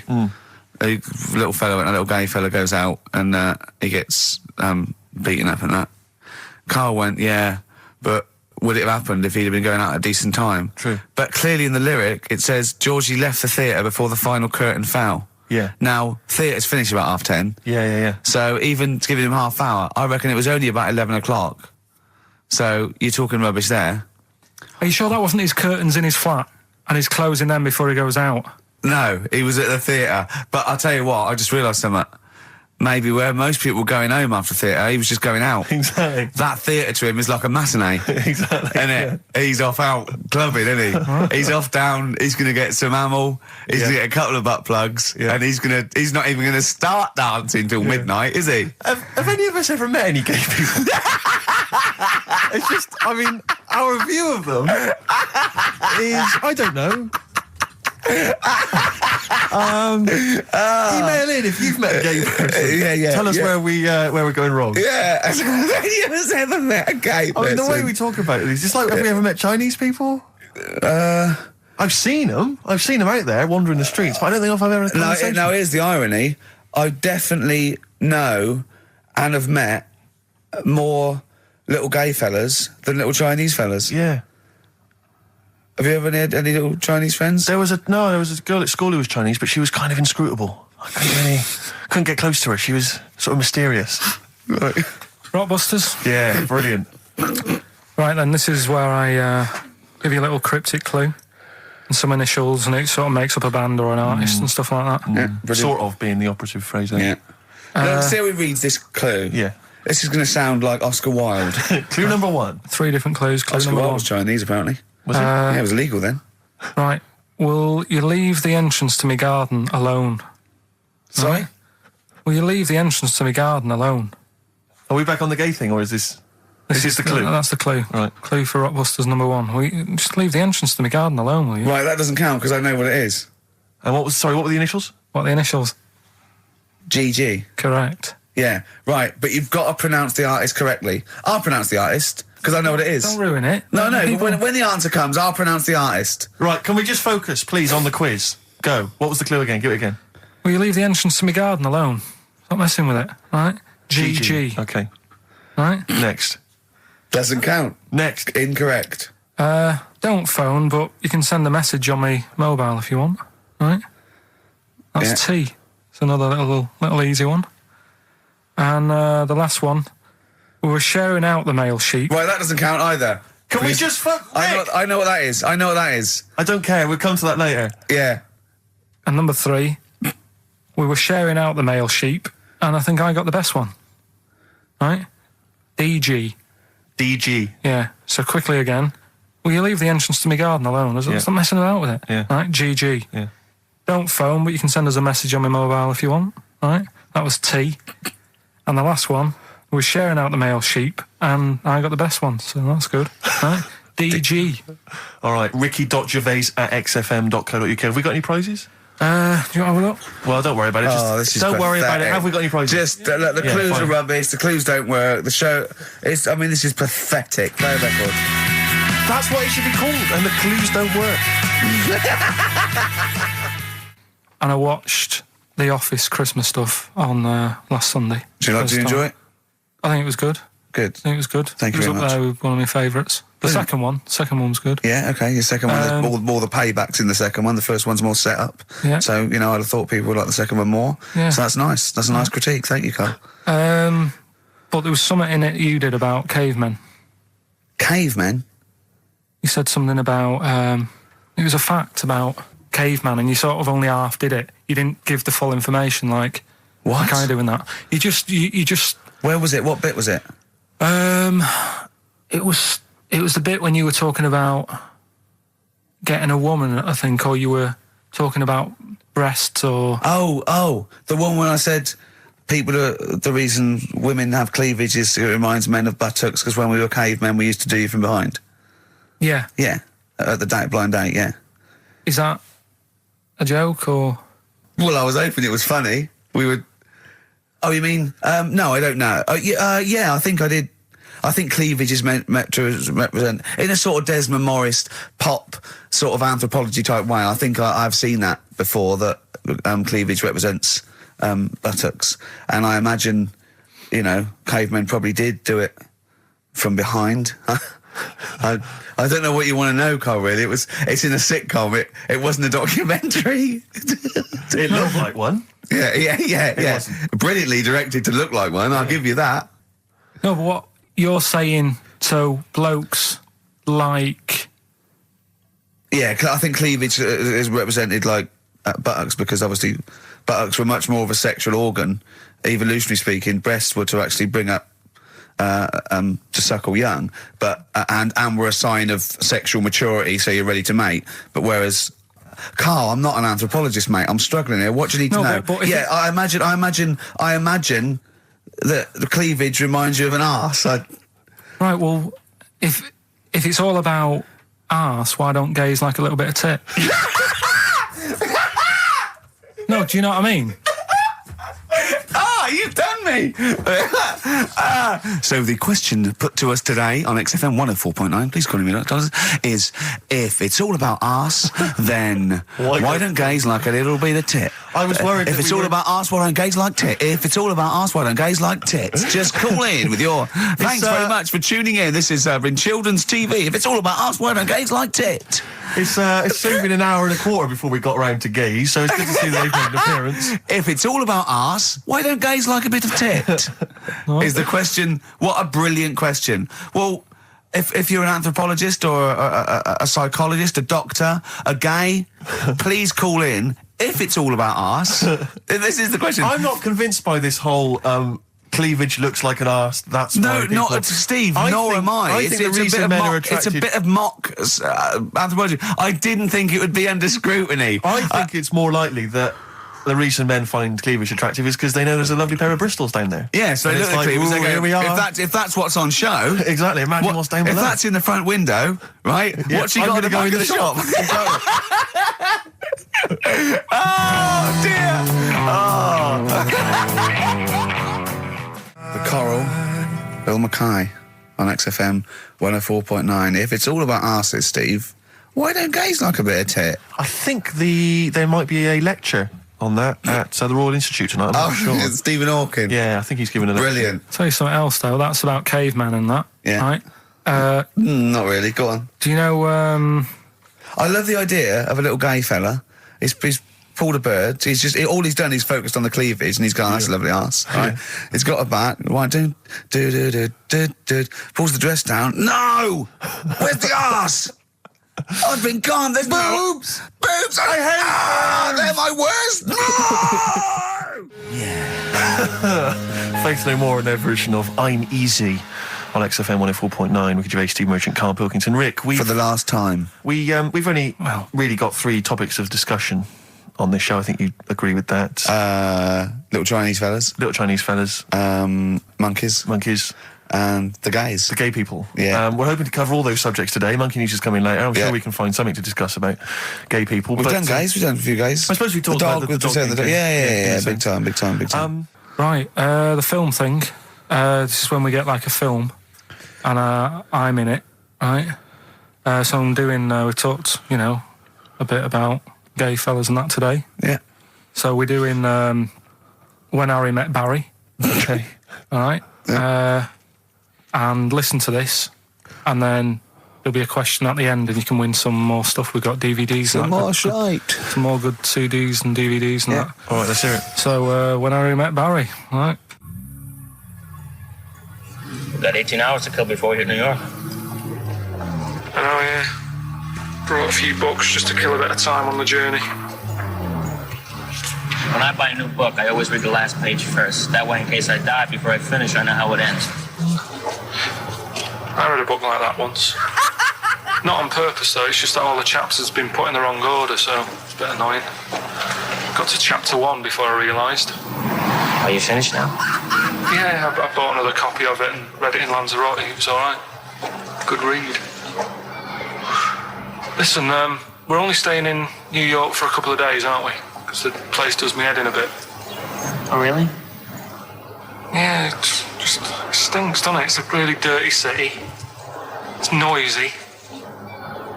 It's funny, the people who live there call it the city that never sleeps. I'm not surprised with all the noise. I couldn't agree more. Listen, I know you're gay in that, right? What is the attraction with New York for you lot? What? Because it is like the gay capital, isn't it? They all love it.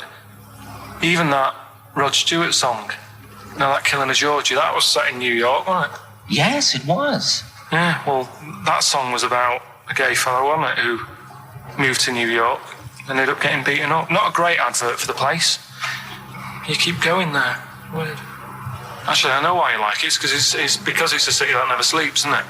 You lot like going out late. You sort of run your life at a different timetable to everyone else. Are you finished now? No, I'm not being funny. I'm just saying. Just don't think you should live your life like that. Why not? Don't start getting angry. I think I'm entitled to throw a little anger your way. Especially when I'm being told how to live my life. Yeah, you're right. It is your life. And that's what I'm saying. Don't be dragging me into it. What? Well, you know I'm not gay, so why did you buy me a butt plug for my birthday? I'm not going to use it. What do you want me to do about it? I take it back, okay? I take it back. Right. Want to spend the night in a motel? No. Why not? Because you're gay and I'm straight, that's why. Why aren't you seeing anyone? Well, I'm seeing Suzanne again. We only split up for a few weeks when she had that funny haircut that made her look like David out of Slade. It's grown again now. She looked weird, didn't she? Well, but forget that. Anyway, don't want to share a bed with you again, not after last time. Oh, geez, what are we supposed to do? This isn't normal, mate. Pull over, forget it. All right, Forget don't it. you... I don't want to talk about it. How is that pull possible? over. Just pull over here. Fine, but let's just... There's nothing, I'll get a B&B. And by that, I mean bed and breakfast. Not bum and bollocks, as you call it. Get right? one thing straight. Not interested. See ya. Oh dear. Excellent. Oh, little Karl Pilkington. When Harry Met Barry, it's a classic film. What's the what? What song was I talking about? That, you know. Yeah, we New know. York What song? and stuff. Yeah, what song? Yeah, okay. Artist will do, or the song title, whatever. Yeah, okay. Email only ricky.gervais@xfm.co.uk. We can squeeze in a tune, and then I hope the Monkey final News. Monkey News. Oh, what tune have we got? How long is it? 3 minutes. It's a nice one, though. Brilliant. Bit of Amy Man. Fantastic. Big day, Carl, though, isn't it? Because there's lots going on, and I know Carl's it's very, very important for him that he champions Live 8. I don't know what's going on. I don't know what... I am sick of it, to be honest. Sick of what? Just sick of reading about it. Sick of this Live 8 thing. Sick of it all. Brilliant. Fed up with it. What annoys you particularly? It's not only that today, though, is it? On the way in today, right, saw a gay fella on a bike. Weird? On a bike, rushing. What time did the gay march start? What time did they have to be? Why are you looking at me? I don't know. No, but he was rushing, left it late, so he'd had a late night again. So my point's right about him. What was your point about? Just to people who've just tuned in. Well, the fact that they go out late, so you know they sort of have a nice night out from about 11:30. They're ironing the jeans at like 10:30. In their jeans. Their leather trousers. But anyway, right? So they're cutting the back out of their leather trousers about 10:30 at night. I'm on the way in, right, and I see one stressed out, rushing, right, on a racer, wearing high heels. Oh, I love you. He's 50's dad, isn't he? He's angry. He's just angry. If you're a gay fella and you're proud to be gay, but you also want to make poverty history, you don't know what to do today, do you? You're all racing all over the place. Must be murder. It seems a bit unfortunate that they've put them on the same day. Yeah. Well, you can get little leather studded wristbands that say make poverty history. Yeah. So you can join in on both you parts. You can kill two birds with one stone. Yeah. 104.9 XFM. You all right? This is Karl, producer of Ricky Gervais and Steve Merchant. They're not about today. Ricky's on holiday. Steve couldn't be bothered. So I'm left here with all the DATs. That's a digital audio tape of all the shows they've done since they've been here over the last, I don't know, year and a half or something. So we'll play you some of the best bits. All right, so here's the first bit. Here's a problem that someone's emailed in. We're taking emails today. If you've got a problem, a concern, or, just a general query that you think Karl could answer for you. It could be about anything. It could be about some of the big kind of philosophical questions. Yeah. It could be something to do with war or famine, anything like that. Or it could just be a personal dilemma, something that's happening locally. And this seems one that I think you and your father have probably come across this sort of dilemma in the past. And I'd be interested to know what your take is on it. Let me see. This is from Lee Matthews by the look of it. He says, he lives in a suburban area where the local teenagers also live on the same road, and they're running riot. They're smashing wing mirrors off the cars. They're crashing into parked cars on their skateboards. And they're just generally making mayhem, night and day. What can he do to stop this going on? The parents of the kids don't seem to give a damn. Anyone who complains to them, they just say, piss off. The police are useless because they never catch them in the actual act of violence, which is what they got to do to apparently convict them. So they don't know who to turn to, really. It's rather like when a little old lady went and got the A-team, and he was dressed as an elderly Chinaman.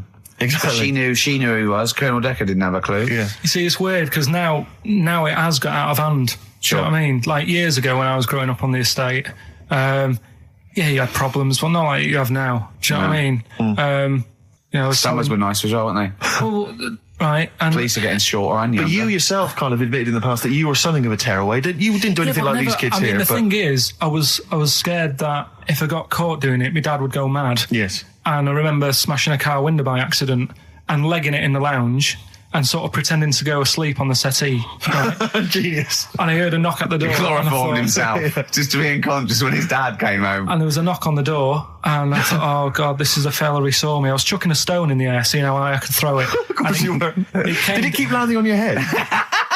That would explain a lot. And it came down. Chucking a stone in the air, love it. To see how far I could throw brilliant. it. So, I wasn't bothering anyone. Did you invent that game? Right, Did you get the stone for your birthday? Go and play with your stone. He gave one to Suzanne. Karl, go and play with your stone. The thing is, right, and it came down at a funny angle. And of course it did. It ate the back of this car, and the back window is the most expensive because it has that heating thing in it, in case you got a frosty window. Yeah. So I thought, oh God.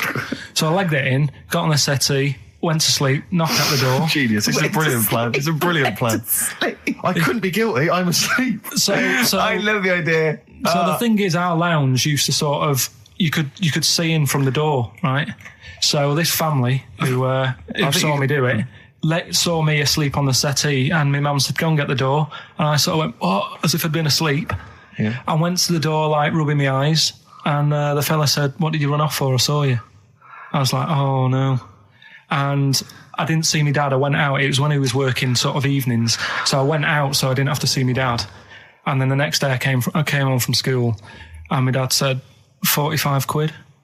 Ooh. That's all he said when he looked at me. And then you fell asleep when he went, wake up. You know what I said? No, 45 quid. Now the thing Karl. He didn't have to do anything. £45, Karl. Now, I know you were saving up for a brick, but you can't have it. Yeah. Just equally, if you're doing a bigger crime, a bank job or a murder. Remember to take the stocking off your head, because if they wake you up and go, why have you got a stocking on your head? Just go, oh, I had a weird dream.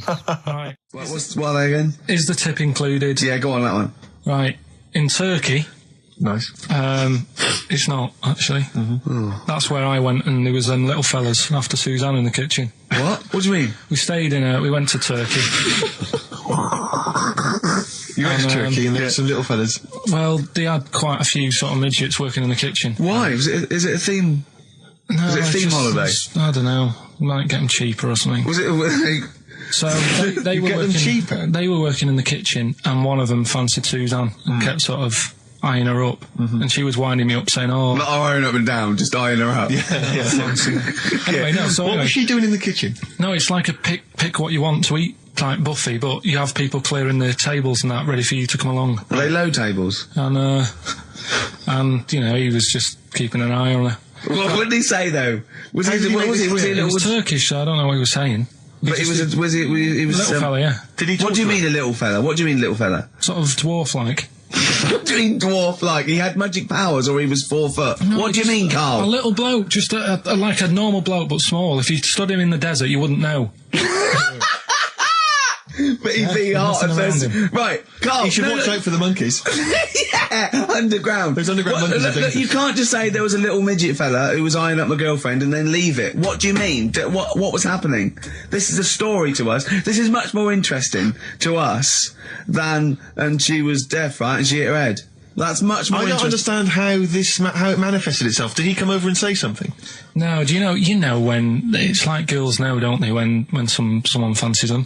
What do you mean there was lots of them as well? Do then? they? That's worth knowing. Listen, right, come on, right. So you went into this holiday, yeah? Yeah, wasn't And you that went good? into the dining room or something? Yeah, downstairs. And in you the looked dining over You room. thought, this is all, there's no one serving. Yeah, and they go, Wait a minute. hold on, you looked down and there was a little waiter. There was loads of them running around busy. Why, though? Why did Because they it get was summer. What do you mean? Because it was Loads of them. summer. They had more of them They on. come out in summer. They come out in summer. What do you mean they had more? What do you mean? Because it's busy, isn't it? Well, no, but they hibernate in the Why winter. were they all midgets? I don't know, maybe it doesn't heat stunt your growth or something. No! Well, they just happened to, maybe it was a thing that they did for tourists or something, I don't know. I just got on with my meal, it was a holiday, do you know what I mean? God. Right, So it's a midget serving. I'm not going to ask any questions. Right, okay, yeah. So they're all little fellas running around, and this one always was like, you know, oh, do you want a new serviette? You know what I mean? Going out of his way to sort of... for turning on the charm. Yeah, he was going out of his way, the others weren't. Right. I think what was happening is he'd been working with Santa all the winter. Yeah. This is sort of little summer break. This one He was hadn't your seen a girl. waiter, and so he was being polite to you. Maybe. But what did Suzanne say then? Well, she was using it to wind me up. What was she saying? Oh, he's Just like, you know, look. he may be small, but he's Well, built like a. Yeah, he's all man. so Were you jealous of a midget then? You were jealous of him? it is a bit annoying, isn't it? Why? It wouldn't bother me as much now, because I've been with her for ages. Right. But at the time, that might have been one of our first holidays, and it's like, you don't know, want to be what's going thrown on? I away paid by for it. this holiday. And then you get off with a midget. Yeah. Oh. So anyway, But it doesn't matter because you got chatted up by a bearded lady. So. yeah. tell you what, no, that's got nothing to do with that. What were you going to say? What were you going to I say? was going to say the hotel was half board, and maybe. Oh, right. I thought you were going to say it's just one of her shortcomings. So listen, right? Play a record. He said he's, you know, oh God, it's like a child or a cat when it's confused. He went, Steve reckons in ancient Greece, right, it was better to shag a bloke than a woman.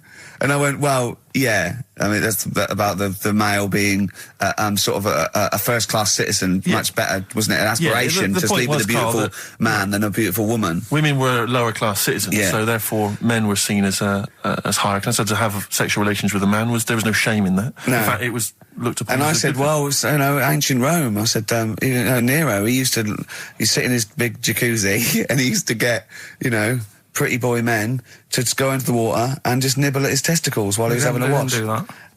He did. No. Yeah. And he's not a gay fella. No, well, no. I mean, you know, I don't know about Nero, but I mean, it wasn't a case of a big delineation between what was heterosexual and what was gay.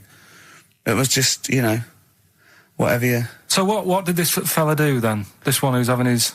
Well, having he his was little pretty testicles? much top boy, Nero, for a while. He was in charge. And, you know, and you did what you're told. If Caesar or... But why were people going round there? Why didn't they go, oh... No, they weren't dropping in. It wasn't like the door was opening. I was just going to see what Nero's doing.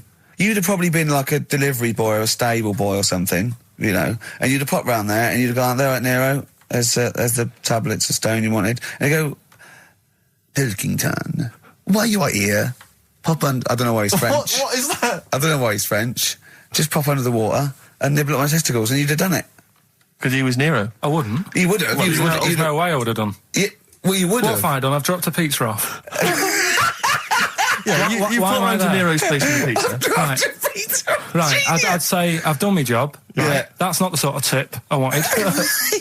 No, he just said, get the little baldy chap to nibble at my testicles, and you'd have been under the water. I wouldn't have done it. No, Well, you I would have put my head on the you'd wall. have done it, right. No, I wouldn't have done it. Can I just say this, Steve? Not only would you be nibbling at his testicles, you'd have been going mad. You'd have been noshing him just for extra. You'd have had You'd have been doing everything he wanted. You'd have been going, he'd have gone, I didn't ask you to do that. You'd have been going mental. They'd have been chewing, slurping, smacking, poking. You'd have chopped, you'd have gnawed his packet off. You think you're eating Walker's crisps. There'd be bubbles, there'd be flood. Oh, it'd be horrible.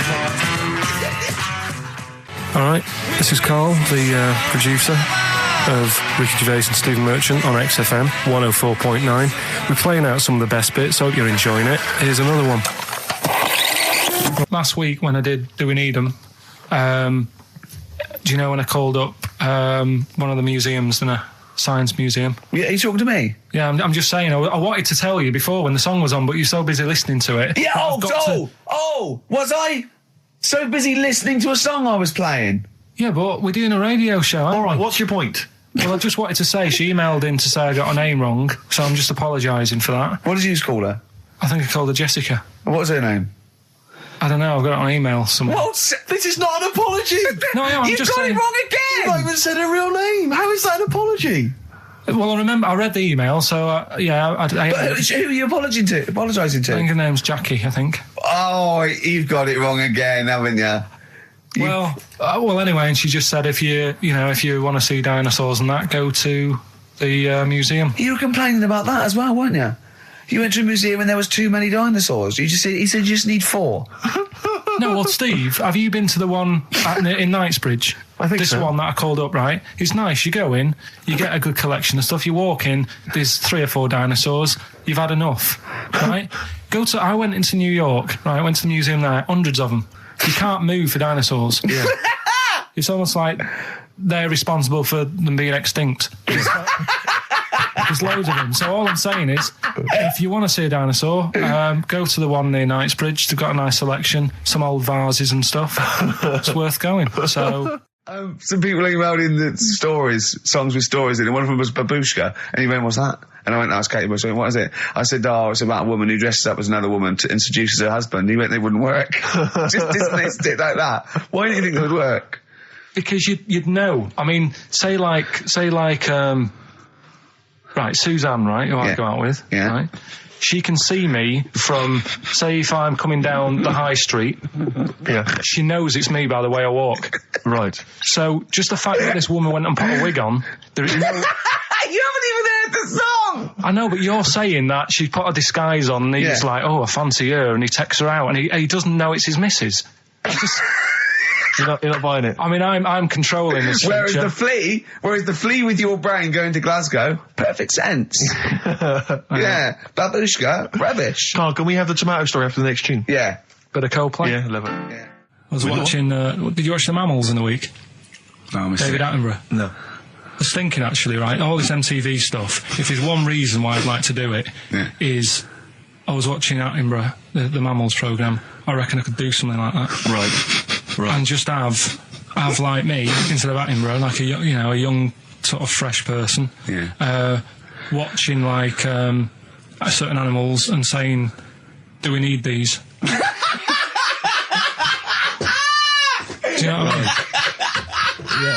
Yeah. Oh, God! What's going to Death on Earth? Well, That's amazing! Do we need these? And, No, 'cause there's loads of and the stuff. audience at home would vote. Would there be some kind of telephone like a vote? vote out system. Oh, the that- thing is like, it's something interesting that Attenborough was saying the other night on Do we need these? on Jonathan Ross's show, on his telly show, right? He was saying, he said you could take all the humans off the earth and it would carry on, but take like some animals off it, mammals and that, you got problems on your hands. I thought that was quite interesting. Yeah. So it's like the question is, do we need these? Is that part of the big thing?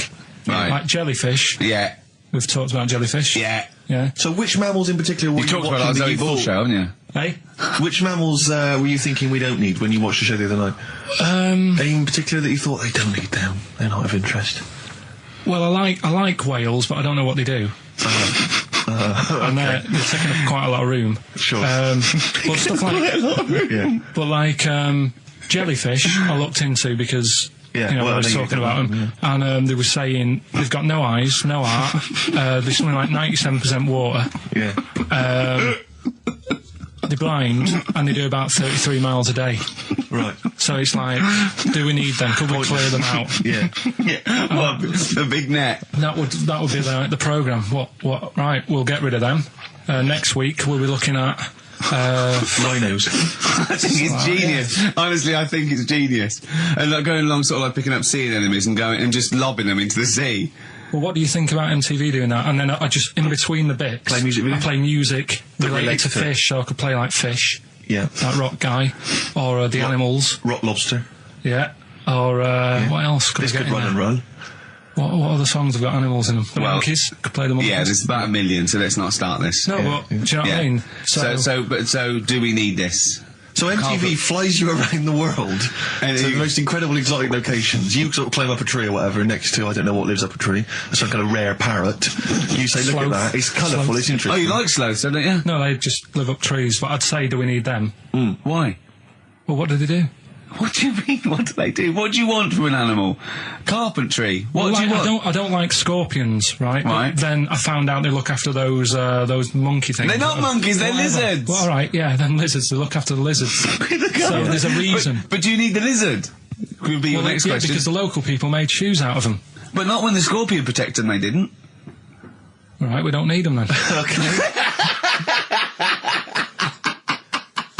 So ultimately, would anyone decide? I mean, do the animals kind of get a chance to mount a case for their survival? I mean, is there maybe someone that comes into their corner and sort of defends them? I'd have like a David Attenborough type character who says, well, they do this, and I'll go, yeah, but do we need that doing? Yeah. Okay. So what does an animal need to do in order for you to feel that it sort of gets a chance of life? I mean, like a pet, like an animal, like a dog maybe, or a cat, I mean, they give a certain affection to its owner. Is that a valid reason to survive?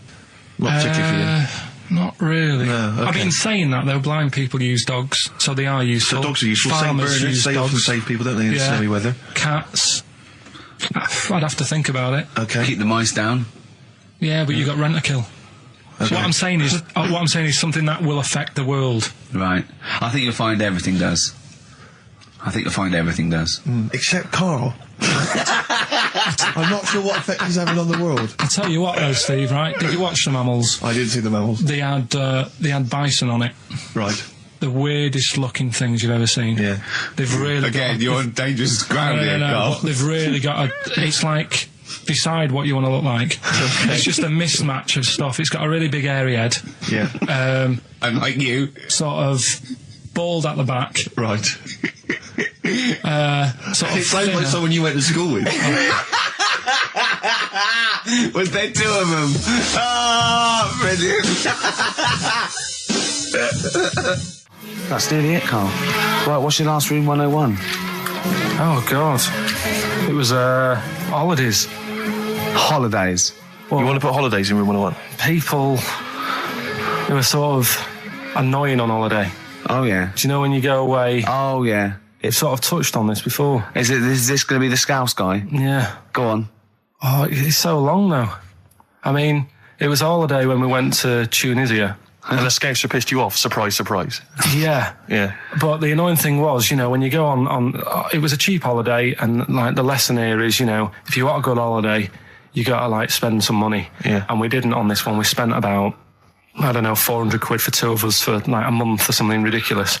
And we got there, and you get to the hotel and you go, we have made a mistake. It's a ropey hotel. You can tell like the blinds and stuff as you walk in, they're all dirty and stuff. And you think, well, let's make the most of it. Let's not get down about it. It's a holiday. It's for a rest. And you try and make the most of it. And we had to meet. Like you have one of those things where you get to your destination and the rep says, right, go and unpack your bags and that. Go and sort yourself out in the room. And tomorrow morning we'll meet up at 10 o'clock. And I'll go through, the best sort of place to go for camel rides and, the best deals I can get you. That sort of thing. Can anyone here walk like an Egyptian? So she says, right, tomorrow morning, meet 10 o'clock in the discotheque. So we get up and we have breakfast, and it wasn't a good breakfast. The kitchen was, like, bit horrible. The food wasn't good, and it was run by sort of midgets.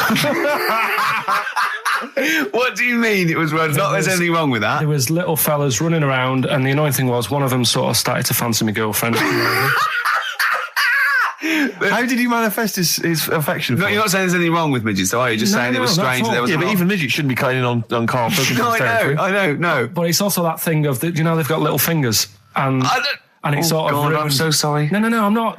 It is a bit of a phobia of mine. Okay. Do you know what I mean? They are nice people and that. Sure. Oh God. But the annoying thing is. So what was he doing then? How did he? I don't understand how he was chatting up your girlfriend. Was he crawling under the table so you couldn't see? He just kept whispering to her from underneath there. Stop it. Just sort of, Wait, I don't want to get a complaint on our last show. There's not many midgets What's listening. going to happen? Can we just finish this and start up again in a couple of months?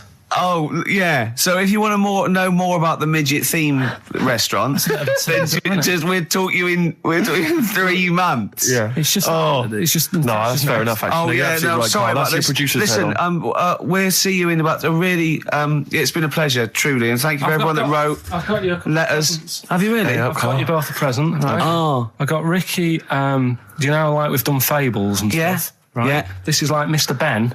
Oh. This is brilliant. Yeah. Right, and it's like little fables that Mr. Ben goes on. Oh, fantastic. So I want you to learn something from that for when you come back. Okay, brilliant. That's lovely, I'll tell you Karl. one of the stories I read this morning. It's brilliant. In fact, when you've done with it, give it me. Yeah. Because I haven't finished reading that. Okay, thank you, Karl. And for Steve, a little chat-up lines. A little book of chat-up lines. That's fantastic. That's great, Karl. Well, we'll see you in 3 months. But carry on emailing Karl. Cherish Karl Pilkington. He sits in a little room by himself, so keep him in touch. And we'll see you in August. We're going to leave you with something that we all love. This is There Is a Light That Never Goes Out by the Smiths. Very apt, I think. Goodbye. See you later. You've been voting in all week, sending your emails. So here's the clips that you wanted. Right. Badly drawn boy, born again. Right, just get this Educating Ricky out of the way. So, Turkey, yeah. So what is this again? This is Educating Ricky, is the tip included. Right. Apparently a fellow was on holiday in Turkey. He's just having a normal holiday. Weather's good. You know, he's having a good time. Weight is all normal height. Yeah. He's having his meal. He hears a load of screaming going on in the kitchen. No. Has his girlfriend wandered in there? And they do, With a step ladder. the circumcised people in the kitchen, and apparently... What are you talking about? Whoa. Slow down. We were sidetracked there for a minute. What are you talking about? I'm excited about 2 things at once here. One, they circumcised people in the kitchen. 2, I guessed it was someone losing the end of their knob. He did, yeah. I started thinking like Karl Pilkington. Extraordinary. That is amazing. Apparently it was going on. It wasn't just a one-off either. Well, when I say a one-off, I mean they did it more than once. Yeah. Right. And there was it was there for a week, and apparently the first night it was quiet, and then the rest of the week, every day it'd be like having his breakfast, or even his lunch, or even his tea. Yeah. He'd be doing it all day. Oh. You'd be hearing Lunch screams. and breakfast, fair enough, really. Yeah, Circumcision at tea time. Don't do that. And apparently it's a tradition over there. You can't even make a complaint about it. It's like, well, you should have found out before you come over See, it. I can't believe this is So true. I'm a little I bit can't lost. believe this is He was in a true. restaurant, in a hotel, and there were people having circumcisions in the kitchen. Yeah. Is that right? I'm even worried that we're bordering on the racist here, suggesting that is tradition, that Turkish people cut the end of their cocks off in the kitchen Yeah. at meal times. I think you're wrong, Karl. This sounds ludicrous, Karl. No, I don't think it happens everywhere. Right. I think this Just in Oh, particular this at this restaurant. hotel. certain places, Certain hotels. certain hotels. What, is it like 2-star? Yeah. that, Why did he go to the Foreskin Inn? It was his own fault, wasn't it? so that's Sorry, that's it, is it?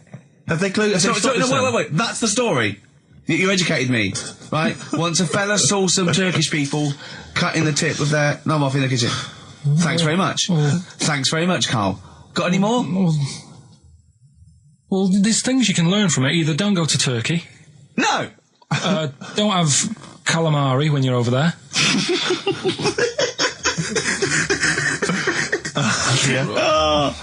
Karl, you've done it again. Well.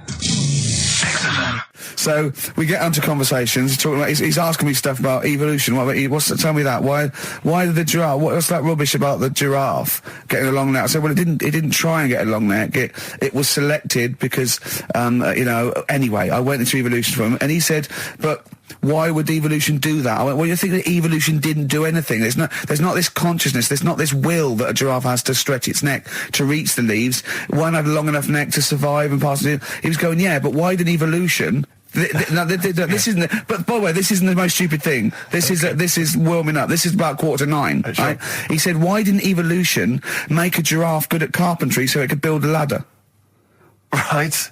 Yeah. Okay. All right. Okay. So he's thinking around it. He's trying to pick holes in evolution. Yeah. We get on to, I said, well, things are, I said, we can see the speed of evolution in lower life forms like bacteria, viruses, they evolved. That's why soon we won't have an antibiotic that can kill some certain bacterial strains. And he said, and this is about 11:30, and I said, I'm going to bed, right? He said, in the future, they reckon that you'll be able to wake up and eat a yogurt you can have a chat with. I don't know what that means. Let's put a song on, right? And we'll come back to it. So you're going to explain that? Yeah. You've got an explanation? Yeah. The Verve and Sonic on XFM 104.9. I'm Ricky Gervais, with me Steve Merchant and Karl Pilkington. So let's just get this right. What did Karl say? He's just specifically giving those words again. He said, they reckon, and I said, I'm going to bed. He went, no, really? I said, no, I'm going to bed, Karl. There's no point now, because, it's just like you're talking gobbledygook. You know what I mean? I might as well talk to a pot plant. Yeah. He said, in the future, they reckon, I don't know who they are. Sure. I don't know, people who post things on the internet that he reads. I think. The Telegraph. Anyway, complete the sentence. They reckon that in the future you'll be able to wake up. I love it. There's always a little scenario, an embellishment, like this little. Oh, hello, darling. It's your yogurt. Hello.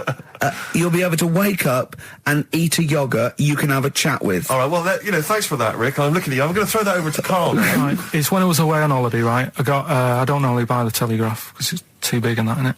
So, but they were giving it away for free on the plane, so I thought, ding dong, might as well have it. Mm-hmm. And I saw a couple of things in it. I thought that would be interesting. I saw this thing about the future, and it was talking about evolution and what have you, right, which I always find weird, because I always think that maybe we've sort of done it wrong anyway. Do you know what I mean? I sometimes think by definition, evolution can't get things wrong. Things change, that it's not successful, it can't pass on its genetic material, but if you're around, it's working. If you're around, it's working. Slugs are as evolved as they need to be. Slugs are as evolved as you and me. That's true enough. Yeah. No disrespect, but it works. It works. Sorry, they're around. What's your point, Karl? No, I mean, I think we probably would have been better off staying as a fish. Just because there's more water than land, isn't there? Right. And you wouldn't drown. This is why I went to bed. No, I can imagine. I'm thinking of dozing off now. Yeah. No, but do you know what I mean? From, what was it? It was bacteria, it was fish, mermaid, man, onwards and what have you. So anyway. Oh God! No, there are a few knowledge gaps in your theory of evolution. All right, Mum. You generally got it right though. So I mean, basically, it went bacteria, fish, mermaid, man. What's next is the big question. So it was telling you all about this and what have you, and saying how we shouldn't have interfered, because maybe if we wouldn't have invented planes and what have you, maybe we'd be able to fly and what have you if we really needed to and stuff like that. Okay. So we've interfered with evolution, you see. Right. Well, then it was saying, well, what's the future got? Well, yes, in one way we have interfered with evolution. Yeah, the evolution of the human being in society is changing. It's no longer based on the strongest or the fittest, because medical science can keep us alive long enough. People can pass on their genetic material where without this civilization they wouldn't have been able to. So yeah, there are different parameters, there are different pressures, there are different things that say whether we're going to pass on our genetic material or not. Okay, so in that sense you're right. And that, Rick, as far as I'm aware, has led to a yogurt that you can eat and have a conversation with. So this is what it was saying. It was just saying, we're living in mad times and that. There's a lot of weird stuff going on.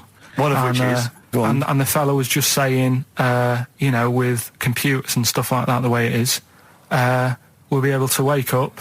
Go on. have a chat with your yogurt and have something to eat. What do you mean, have a chat with your yogurt? Because of the amount of, I mean, you have them yogurts already, those friendly yogurts, those bacteria-friendly ones, so this is just a really friendly one. Yeah, they don't... Oh, God! I might burst! Do you know what, sometimes, Carl, I think that we're having a chat with a yogurt. Do you know, there can't be any difference. Yeah, but then I'm always reminded that would be more entertaining. That would be more informative. Is this something that happened to a friend of yours, or is this... No, I read about it. You read about it, okay. There's this little lad, right? Okay. First of all, it's years ago, right? When they didn't have decent doctors in, like, every town and that. Yeah. And, this little kid is dead ill, right? Yeah. And the local doctor... Well, there's a phone call involved, so I don't really get the impression that it's like medieval times. Yeah. Yeah. But I didn't say that. I just said it's years ago. So this kid's ill, right? Yeah. And he's lying in the bed, and he's all going funny colour and that. Yeah. And his mum says, I'm going to get the local doctor around. The local doctor comes round, and she says, so I don't know what's up with him. He said, leave it with me. Leave it with me. He said, the doctor said that. I'll have he said I'll phone up a top doctor, okay, who was in America or something like that. And so he goes to the phone in his office and he calls America, and because it's years ago, the phone line isn't that good, it's all crackly and that, right? Yeah. So he's talking to the doctor and he's saying, I've got this kid, he's a funny colour, and he's really weak and that. I don't know what's he's not giving him much to go on. Right? Sure. So the American doctor, right? Yeah. He goes, yeah, what you want to do? And it's all breaking up, right? Yeah. He goes, what you got to do? You got to... It's all breaking up. You've got to give him some parrot's blood, right? Some parrot's blood? Well, that's what he thought he said, but the line was really bad. Yeah. He meant parent's blood, but he heard that he said parrot's blood. He said, right, I'll do that. Leave it with me. I can see where this is going. He goes to a pet shop. Yeah. He says, give us like half a dozen parrots. Sure. Takes them round to the kid's house. Takes the blood from the parrots, puts it into the kid. Kid's fine. The kid's fine. It worked. Such a load of shite in my life. I've never heard such twaddle, such just made up, enhanced, exaggerated bollocks in my life. A load of old rubbish, Carl. I mean, when he told me this, the doctor said, what do I do? And the doctor on the other end said, give him some blood. And the doctor went, where do I get blood from? So hang on, wait, I just need to clarify. Where do I get blood from? Give him some parents' blood. Give him some parents' blood. Give him some parents' blood. Yeah. But hang on, I just need to know where you read this. Carl. Where was this? Where did I stitched you up. You know when he said, so do you believe it? I went, tell it to Steve. He went, do you believe it? I went, tell it to Steve. Carl. But where did you read it? That was on the internet. Where is it on the internet? All right, XFM 104.9, Ricky Gervais, Steve Merchant, Karl Pilkington, not here. It's the best of. You've been voting in all week, sending your emails. So here's the clips that you wanted. And just remembered recently, actually, I was on a train coming back from hometown Bristol, and I was on the train, and this girl walks on, good-looking girl. I thought, hey, a largely empty carriage. I'm thinking, my luck's in, because I take every opportunity, Carl. That's the thing about me, I don't choose. She was a good-looking girl. She sat down. I thought she sat down right near me. I thought, brilliant. As this guy comes up behind her, and says, I think it's probably a boyfriend or something. Sits down next to her.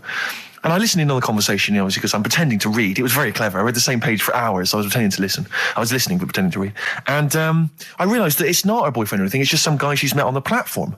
And I'm thinking, brilliant. If she's the kind of girl who's just going to start talking to someone, on a platform, on a train, brilliant, I'm going to be in here. Because he was only going one stop. So I'm thinking, what's the worst that can happen? He'll nick off, I'll get chatting to her, and who knows, I could join the... is there a train equivalent? Foot High Club. The Foot High Club, brilliant.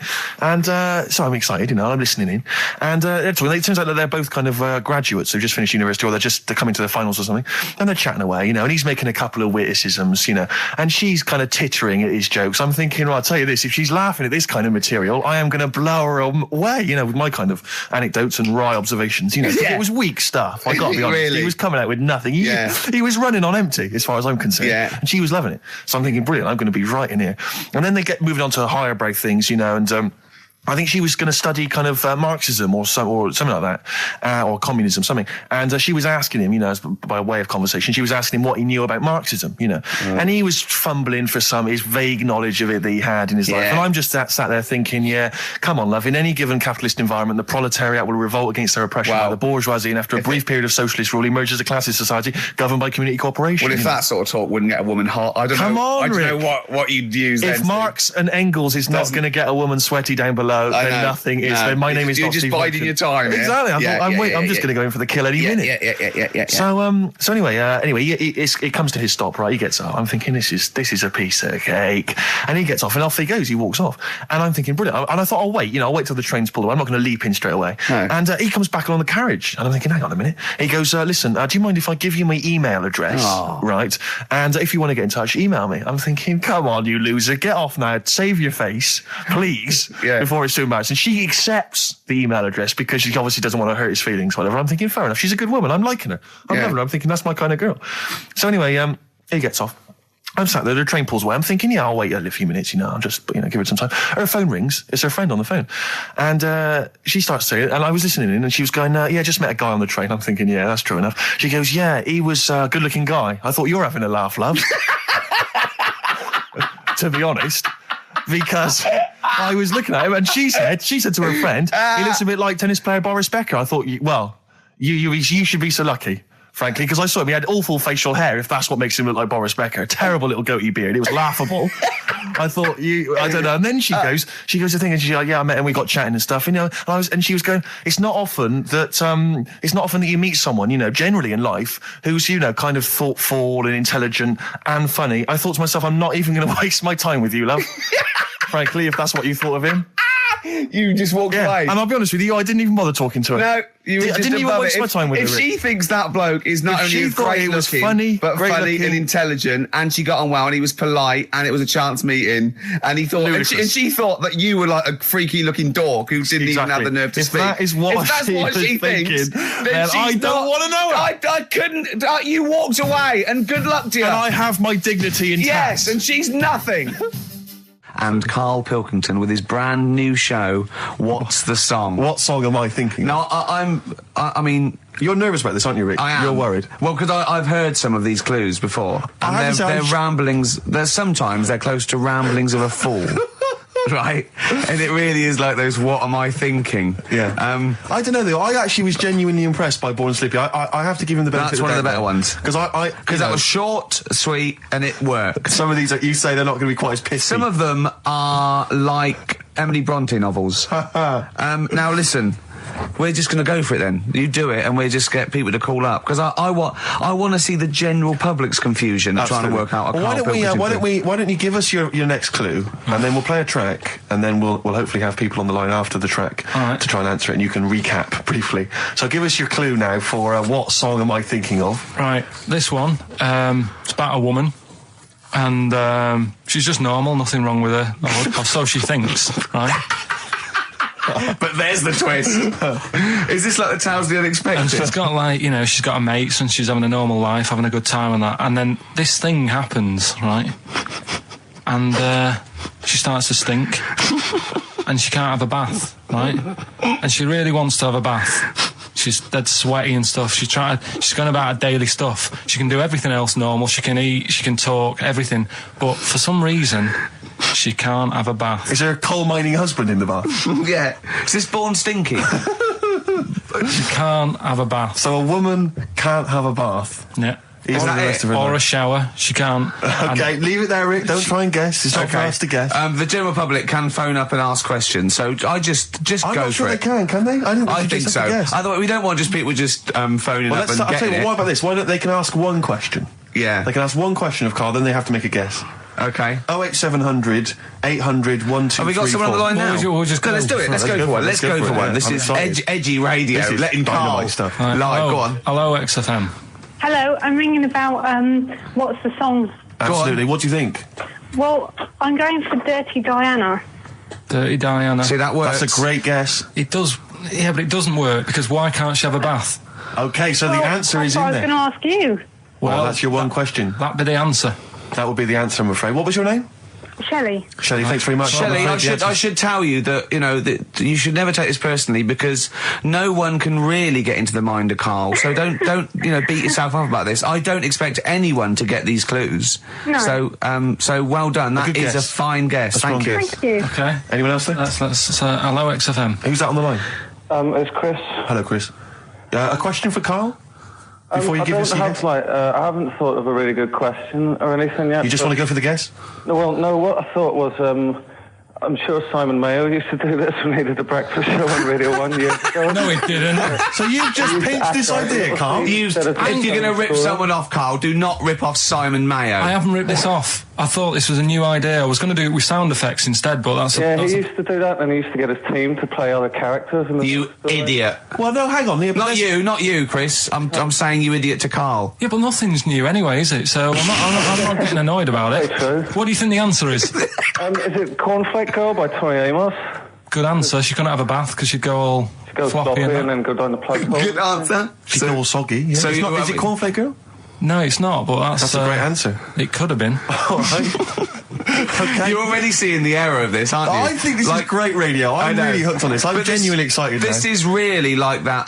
Those so-called lateral thinkers. A man got into a field and dies. Why? Yeah. He ran out of air. No, not the one I'm thinking of. He was shot. Well, no, that was a good answer. Well, couldn't Simon Mayo sue you or something for doing it? Will you stop? Don't mention that. Yeah. Listen, I think if you're going to steal ideas from someone, it should be a brain box like Mayo. I mean, he's the man. The only example of one I can ever remember here on his show, because I was quite young then, was some people were pretending to tap someone's phone or something, and then they got caught, and the answer was just bugging by whistle because they were genius. That was absolute genius. That's absolute genius. See, Karl, that's the sort of standard you've got to come up against. Thanks very much, Chris. The phone lines are hot. Hello, XFM. Hi, is it Candy?